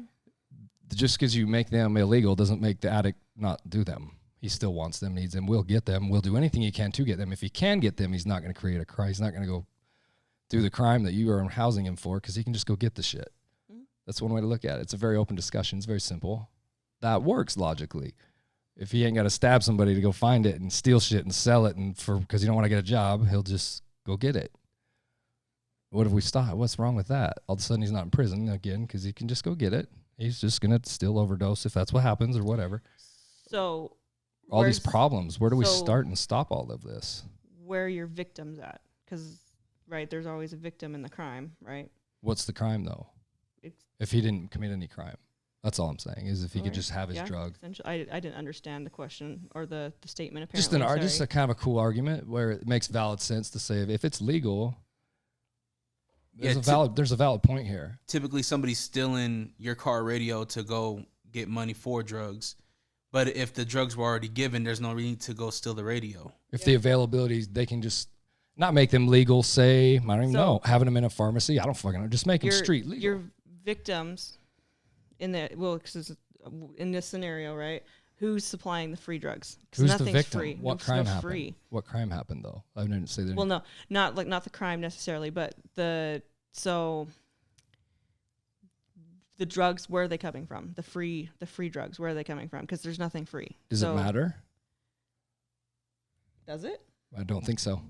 Okay. I don't think so. Well, because we stopped pharmaceutical drugs. Let's stop pain pills. Look what happened to heroin. Yeah, it's tripled. Yeah. It's not going to go away. It's just going to keep going back and forth. I don't know how to fix it. Trust me, I'm not saying I do. No, that's an interesting side, and I like. It's so real. I like the conversation. Real. So yeah, it's mind-blowingly cool if you want to really talk about it. Nobody knows what would happen. We're not doing it. We all think we do. We talk about, statistics show. Let's make a statistic. That has to be action. Do something. My thought. He's not going to steal shit because you don't have to get money for drugs. That's all I'm saying. So where are the victims? There aren't. In my opinion, right there wasn't any because we're not committing, there's no committed of crime because we can just get our fix, whatever we're looking for. However you get it, obtain it, whether it's off the street, however, I don't know. We don't know until it makes it legal how the supply is going to work. We're seeing marijuana, what it's doing. I can tell you all about it, man. I know how it works from the street level. I know how it works. It's legal-ish, right? We can get our cards and go do all of that. Are we still following the rules in the streets about marijuana? Absolutely, not even close. That's never going to change. Yeah. Yep. Making it legal, I think, will change it all because then we can just all do what we want to do. We're still going to have to pay for a crime if we commit crime. I don't know, man. I don't see it changing by stopping drug thing. It's silly to me. Yeah, I can see that. So to me, it's not a drug thing at all. People are just people. We're going to be out of our minds. This is how, I don't know. Yeah. We tried it with DARE. It didn't work. It clearly was one of the biggest flops of all time. I think. Maybe I'm mistaken. Was that a really effective program? I mean, I went through it when I was in elementary school, but... I understand. So did I. At the same time, I had parents that would...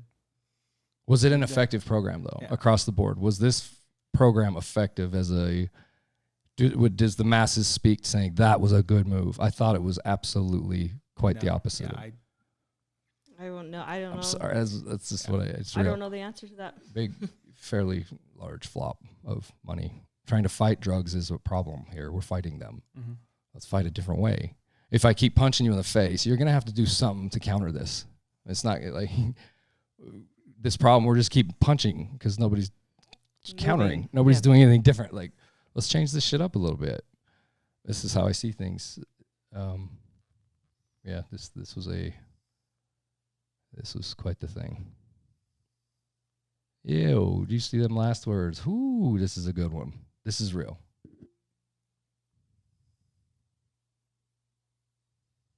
Let's see.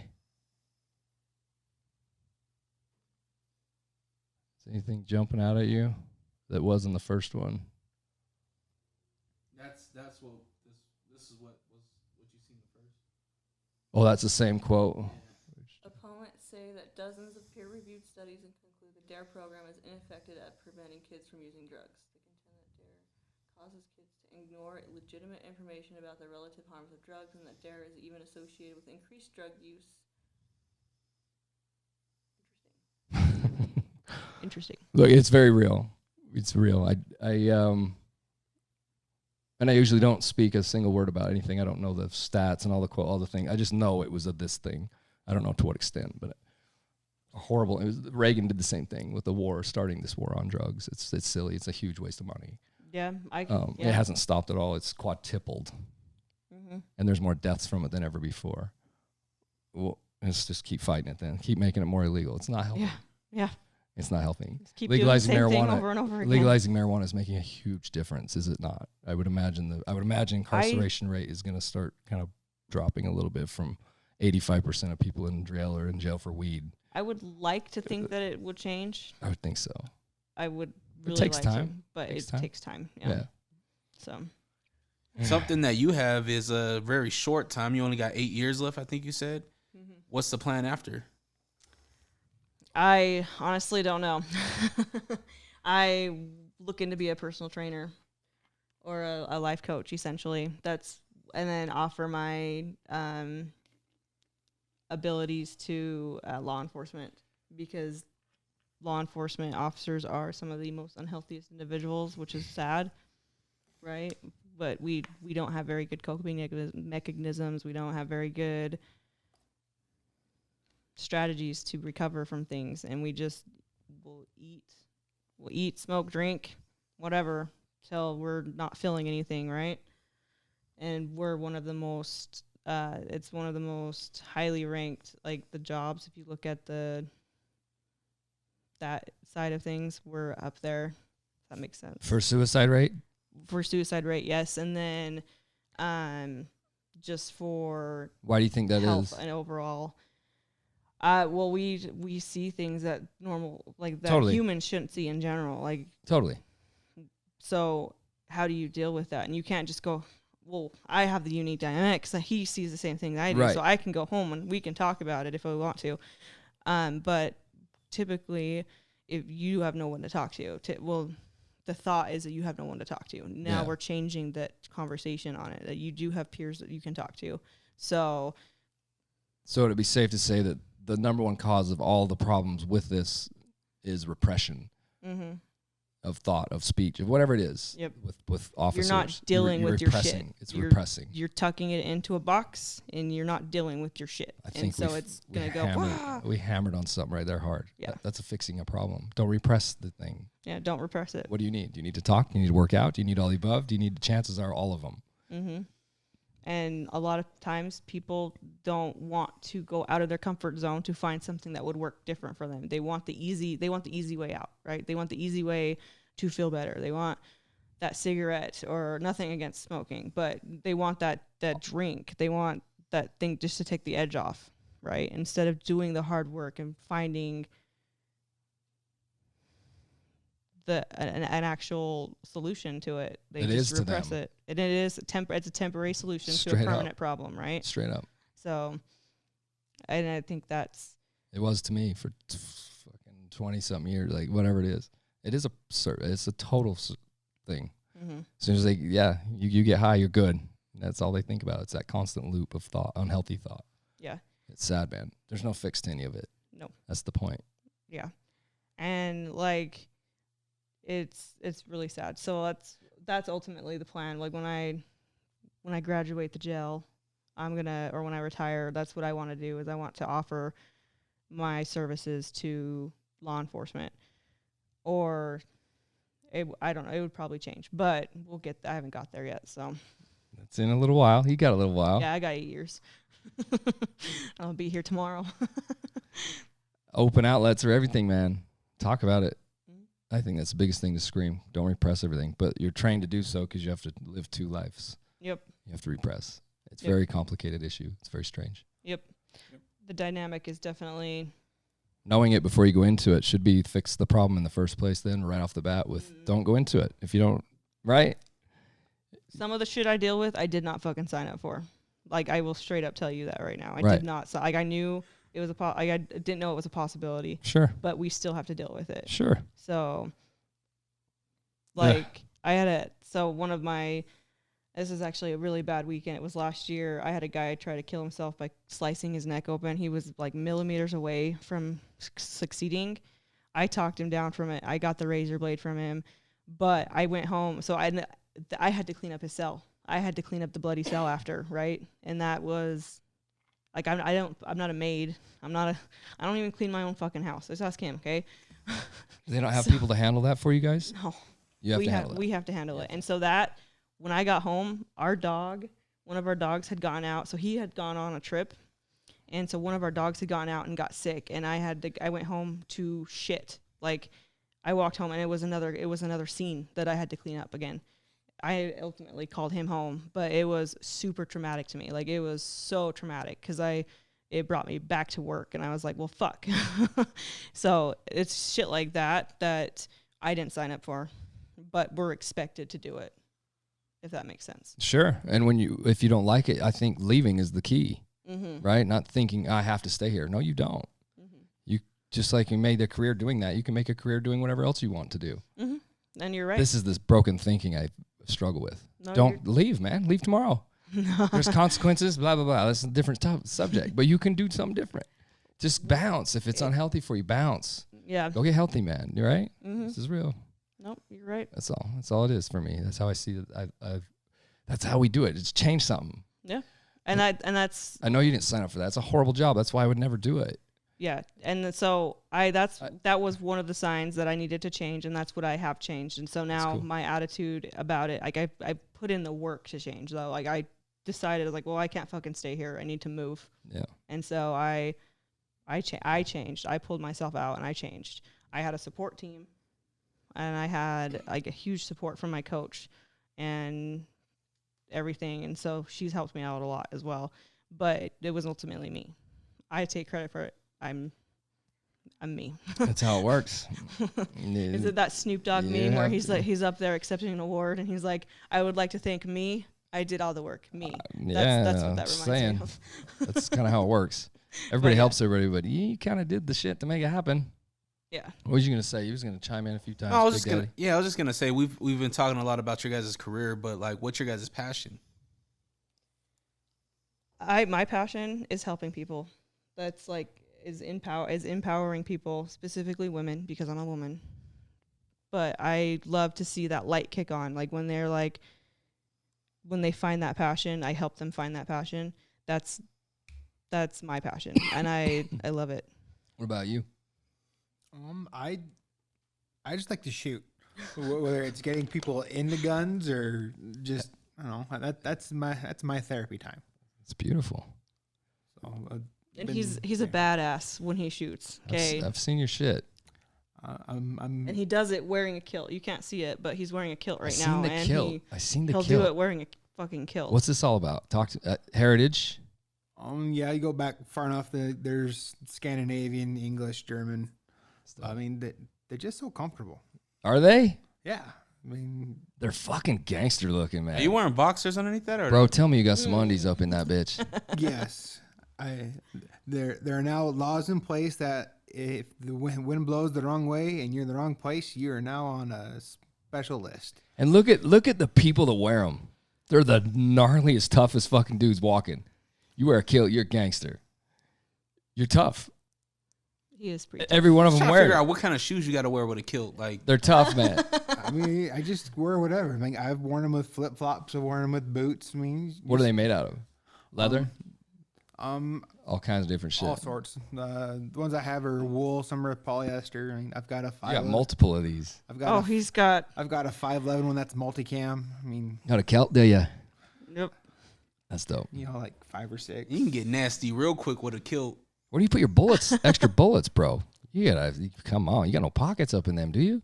Oh, we've got cargo pockets, Pouches. pouches. Do those have pockets? Yeah. This is a utility kilt, so it's got little cargo pockets on each side. I mean, Do the real ones like straight up? The real ones have them pockets? so no, that's why they That's have what I was the wondering. little That's like what- man purse there in the front, the little sporran. But I mean, I need a kilt. I'm gonna start wearing kilts. I'm over it. check He out, knows a person. They're thug. check out UT Kilts. He's over in Hooper, so He makes them. yep, Yo, word. We'll get up on that's that. where I've got majority of mine. And they're chilling. They're comfy. They're super. Your comfy. shit's wide open under there. Yep. Dude, I need a fucking kilt, bro. Straight up. They got shit I can weld in. Yeah, I mean, you got it's. The tactical kilts are pretty cool. Tattoo kilt. Yo, The come on. Tactical ones, yeah.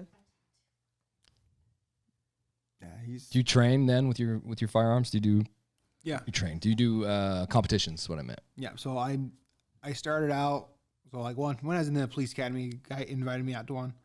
So and then IDPA pistol competition, that was my first one, and I just got hooked. So when I went to their monthly competition, started going to their little bowling pin stuff, would bring my dad. And then one day they're like, "Hey, you got a shotgun and rifle? We're going to do a 3-gun." It's like, yeah. So went to that one, and I found it. That's your niche. That was my niche. Are you the? Oh, we got black up in here, bro. For real? Yeah, they got black, they got leather, they got Yo, I need a all kilt. sorts of different tartans. I'm not even kidding. I need a kill. I'm gonna start wearing them. Fucking things are dope. I'm sorry, Erica. They're fly, man. I'll be up there tattooing. I don't wear underwear though. I don't own underwear, so do I got to get some shit like this? You got to get something under there, right? You just get a I pin to mean, weigh you- it down, so when the wind comes up, you don't flash on everybody. If the wind come up, that's just the way it is. But like whatever preventative maintenance I can do, I'll try to do. But if the wind comes up, man, Marilyn Monroe made a career off of that shit. I'll take a good accident any day. A good little breeze blow. They're probably heavy enough. Yeah, they no, don't let blow. that shit fly, bro. Yo, man, I'm doing it because I can go commando anyway. If you see my dick, that was God's plan. I'm telling you, and it might have been the best thing ever. I promise it'll be one of two things. It'll be like whoa or whoa. It'll be one or the other. Guaranteed whoa factor right there. I don't know which way it's gonna go. It's up to y'all. But hey, whatever. So you like to shoot? So yeah, I You like to help the- people. Do the multi-gun thing, then I started doing more USPSA pistol stuff. Coming up in April, the Utah Peace Officers Association, they're doing a handgun competition. So I'll meet cops from all over the state, a couple of surrounding states, and You gonna win it? we'll give it a shot. You're in the running for it. We're in the running. I just got to put in the work. What's your favorite gun? Oh God. The one that goes bang. Ones that go bang, brown, blue, black, green. It don't fucking matter, huh? I mean, they'll have a purpose of what you want to do. I mean, you want to shoot fast. You want to shoot revolvers. You want to shoot that 2-mile target. I mean, there's all sorts of guns for depending on what you want to do. Are you into long range stuff too? I've dibbled a toe in it. What do you got for long range? I've got a 700 or you? I've got a Savage 110 Elite Precision and 6.5 Creedmoor. Yeah. So it's got a chassis. It's fun. You custom built. Did you make the? No, right now it's off the shelf. Those are off. And they're shooting like. And I've gone out to 900 yards with it. Yeah, dude, that company's badass. Yeah. What's the other company? Savage was the other one. So it's a Savage. Savage is the brand. So The model is a 110. Their Elite Precision model. what is the gun? What's the bullet? Is it a 7mm So bullet? it's a 6.5 Creedmoor. It's still 6.5 Yeah, the one I've got it's in 6.5. because those are two different guns. The other one's a Thompson, right? No, that's all one. That was all one rifle. Okay, I thought you were talking about two separate rifles. Yeah, so Savage, it's their 110 action. Got you. And that's a bolt, Yep, bolt gun. single bolt. Does it have a clip? Yeah, it's got a mag. Like 5-round mag or something? 10. You get 10 rounders. Is it? Yeah. How much is that bullet right now? How much can you? I haven't bought any recently, so They're expensive, fucker. you're looking for about $40, give or take, right now. Per shot. per box. 6.5. That's one of the. It's one of the taker overs, isn't it? Isn't that one of the long range big daddies right now? It Just- again depends on what you want to do. There's all just for- sorts of people who shoot it, but there's always a new hotness. Sure. Right now, a 6 arc it's kind of one of those new hotness ones. Is it? Yeah, you shoot it out of an AR and they go. Is it a 308? No, it's a 6 arc. It's a 6mm then. So it's 6mm. I don't remember what its parent case is. I want to say it's like a 6.5 Grendel, but that got necked down to a 6mm. It's super hot. Yeah, and they shoot. That's dope. So the model is the Elite Precision. Do you do any of the? You probably got some money wrapped up in this. How much is your scope wrapped up? What you got there? We got a Leopold Mark 6. So the scope's about as much as the gun. Isn't that some shit? Yeah. How far out can you get with it? I've gone out to 900. I've taken some wax at 1,000, but that was during a little like practice match. Your scope, when you got everything in your scope, Yeah. you don't have to do anything external from that. You can just click in your scope Yeah, I can. So for windage. And I can nerd out. I've got an app on my phone. So like once you plug in all your data points, it'll tell you hold this much over, hold this much. it factors in dial this. Coriolis and Yeah, if you shoot out that far, yeah, it'll factor that in. that But shit's crazy to me. Dog, $2,000. That's without a scope. yeah, that's what it retails for. But You know, paid a lot more, huh?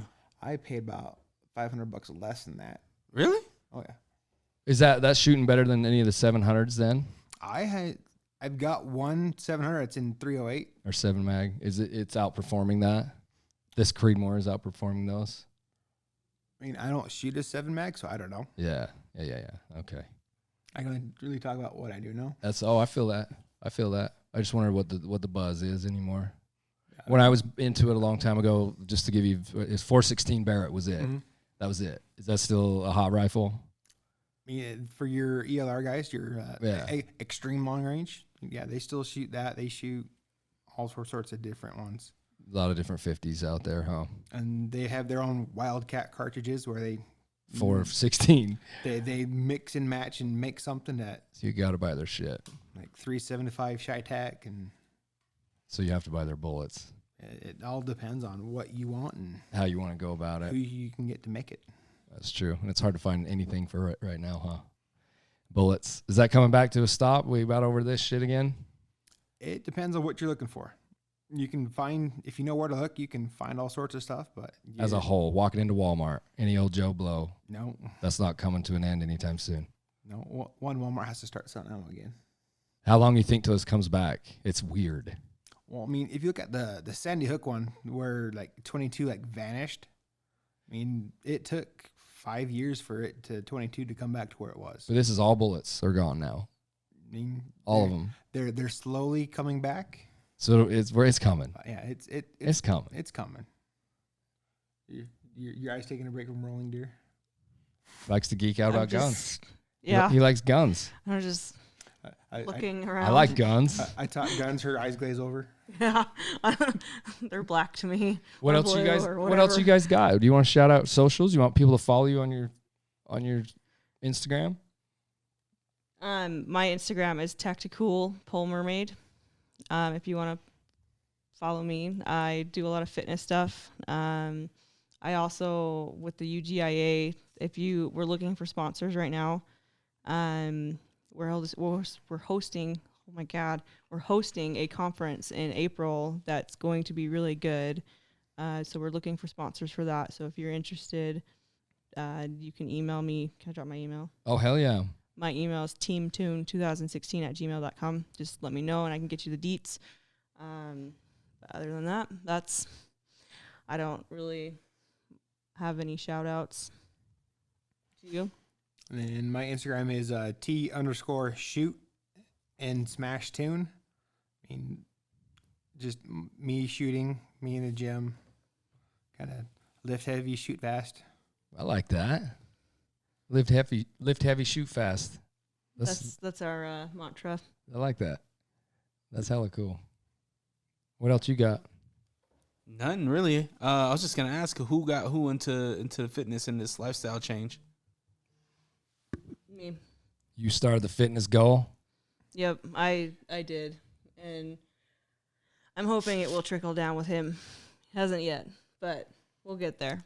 I mean, I don't know. I got an on again, off again thing. I get on it, get after it, lose 20, 30 pounds, and then it's like, oh, we're going to reassign you to this. And all the hours change, and I get all discombobulated and have to restart all over again. Yep. Isn't that some life right there? I think as long as you're trying, you got it dicked, man. As long as you're taking a whack at it. Yep. Well, we thank you guys for being clients of here for as long as you have been. I know you work I with. love Highline. Yeah, you work with Jade. I know. love Jade. I'll hashtag her, or I'll shout out her. Jade Lewis is the bomb at tattooing. She is the bomb. I mean, I haven't had any of your tattoos. I might have one of your Touche. piercing. You might doing my piercings, but we don't. That's to be determined. So Right, and those can't be visible. Nope. Well, Those gotta hide. yeah. But yeah. Don't tell her what she needs to do with her body. I'm not. Yeah. At You're work. not my mom. At work. At work. I just know the work. That's all I meant. Maybe she wants to show it off and be like, "This is Highline's work." I think they should. You should. I just know work. What they do at work. I was going. That's a whole nother Instagram account. Yeah. Yep. That's a whole other People- OnlyFans or People some make shit. money doing that kind of stuff. Do they have a thing there for jewelry? We have yeah. to remove it. Yeah. Yeah. I deal with it all the time. Yeah. Like that's the only thing. I got my nose pierced. That's all I was saying. But yeah. I know a way around that, so we'll talk about that later. I got one last question. He just brought it up. Intake, when they have a lot of shit on them, right? Where do you guys hold on? Do you guys have like a locker room full of like these inmate stuff? Yeah, we've got a property room with lockers that we lock their stuff up in, and we secure it. It's not necessarily like in a combo lock or anything like that, but the room is secure. So we'll take it and we'll put it in the locker. How often are they excited? Like, oh fuck, I didn't know I had that. Is this a thing? The weight loss. $20. Shit. The weight loss or the weight gain, depending on where you're at when you come in, is funny to watch because they'll put their old clothes on and they'll either fit them they'll either not fit them, like they just won't fit them, like they Different physical state they're in, totally. Yeah. Yep. And so that's Especially alcohol, right? It makes you poofy usually, poofy and full Puffy, of water.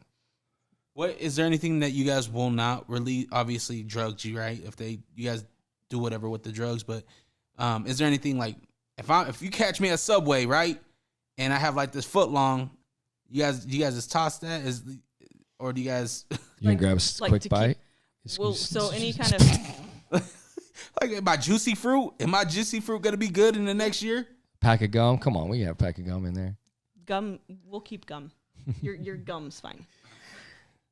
Why you gotta talk about Subway? The sandwich probably Eat not fresh. so much. Fuck you, Jared. Yeah, fuck Jared. They don't like Jared. I'm gonna fucking know Jared. That's the largest fast food franchise in the world. Do you know that? Yeah, they has more than McDonald's. Subway is no joke big. I heard that about shit. I was like, what? Yeah, man. There are more Subways than any other fast food restaurant in the world. I would have instantly said McDonald's. 100%. It's not. It's Subway. Yeah. McDonald's more grossing though. Oh, for sure. Yeah. I would imagine. Nobody's gonna ever beat them.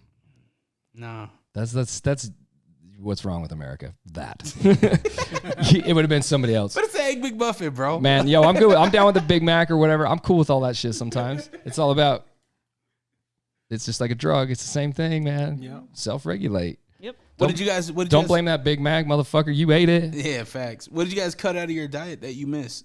So the program I'm working with now, it's not necessarily cutting out anything. It's learning how to control yourself, self-regulate, right? Cool. It's proportions. So you can still get dirty all you want. Yes, I just have to track it. So I track my food with my Fitness Pal. So I have macros that I have to meet. And so obviously quality food is best, but I can have what I want. I just portion it out. So I'm not eating a whole There's fucking gonna be a cake. consequence to it. Yeah. And that's actually helped me out a lot. Is it working? Oh, It's working? Yeah, Hell I'm down 20, 21. Nice, man. So, and it's a work. It's a lifestyle change, and it's hard. That's but why you get results. Yep. Yeah. If none of this, no result. Nope. Yep. We want result. We don't want to do the work. Yeah. It's silly. I The only get that. result there is worth having is work. Yep. Sweat it up, man. Get going. Yep. But Is that all you got, Big Papa? Yep. Yeah. Did you have anything, sweetheart? Doesn't know. Okay, that was a no. She sat here and watched the whole time. I have a different idea of what's happened and wondering if people have anything to add or ask or do whatever with. Because when you get done, you can't even remember what you said, huh? You're like, nope. Gonna have to rewatch it. that's why I'm asking everybody. Like, yo, you got anything? They see a different whole thing than we see. Yeah. Well, from my bottom of my heart, for the everness of everness, I thank you guys for what you do. You're necessary. You're 1,000,000% necessary, 1,000,000% underfunded. And yeah, we need more of you. Trained, more of you. If you're interested, Untrained, it needs to stop immediately. if you're interested in doing this, Weber County's hiring. Like a mother. Let's get them trained. If we could start a podcast program, I'd be down. Let's do it. There's no if. Let's just do it. I mean, we'd have to get approvals. And Say the word. See what I mean, though? It's all it takes. Yeah. Get some shit rolling. You Like can for law enforcement? To Yeah, get man. law enforcement on here? absolutely. I'm talking about inmates, man. Oh, yo, get yeah. Yeah, I want to hear the stories. Yeah, we get Pablo up in here. That's the people I relate to. So it's or all Jeff. I mean, good. Whoever. Jeff. I meant Pablo, like the Escobar. Like shit. I don't know why I went there. Like that's the number one crook that I remember. That I don't know of. He's just a businessman. yeah, you gotta. That's all he is. What's his name? Which one? The Netflix movie they did on Pablo. Is Is it called Escobar? Cocaine Cowboys? No. Well, Pablo- maybe that one too. Pablo Escobar. Yeah. Yeah, and his boy. Yeah, it's just power. The problem's never going away. Nope. What if we make a drastic thing and just make it legal? We can always go back, can we not? Yeah. I don't know. It might be harder to go back, but These are things that nobody knows. I think they're open discussion. I think it's good stuff. Yeah. Well, I thank you guys for your service thank you. and continued service, hopefully, because I'm not going to do that job. So thank you. Thank you for having us on. Thanks, Erica. You're welcome. Everybody, remember to be nice to everybody around you at all times. You never know what people are going through. Talk about mental health. So stay present, stay curious, stay corrupt. Don't stay corrupt. Stay confused, everybody. Love you.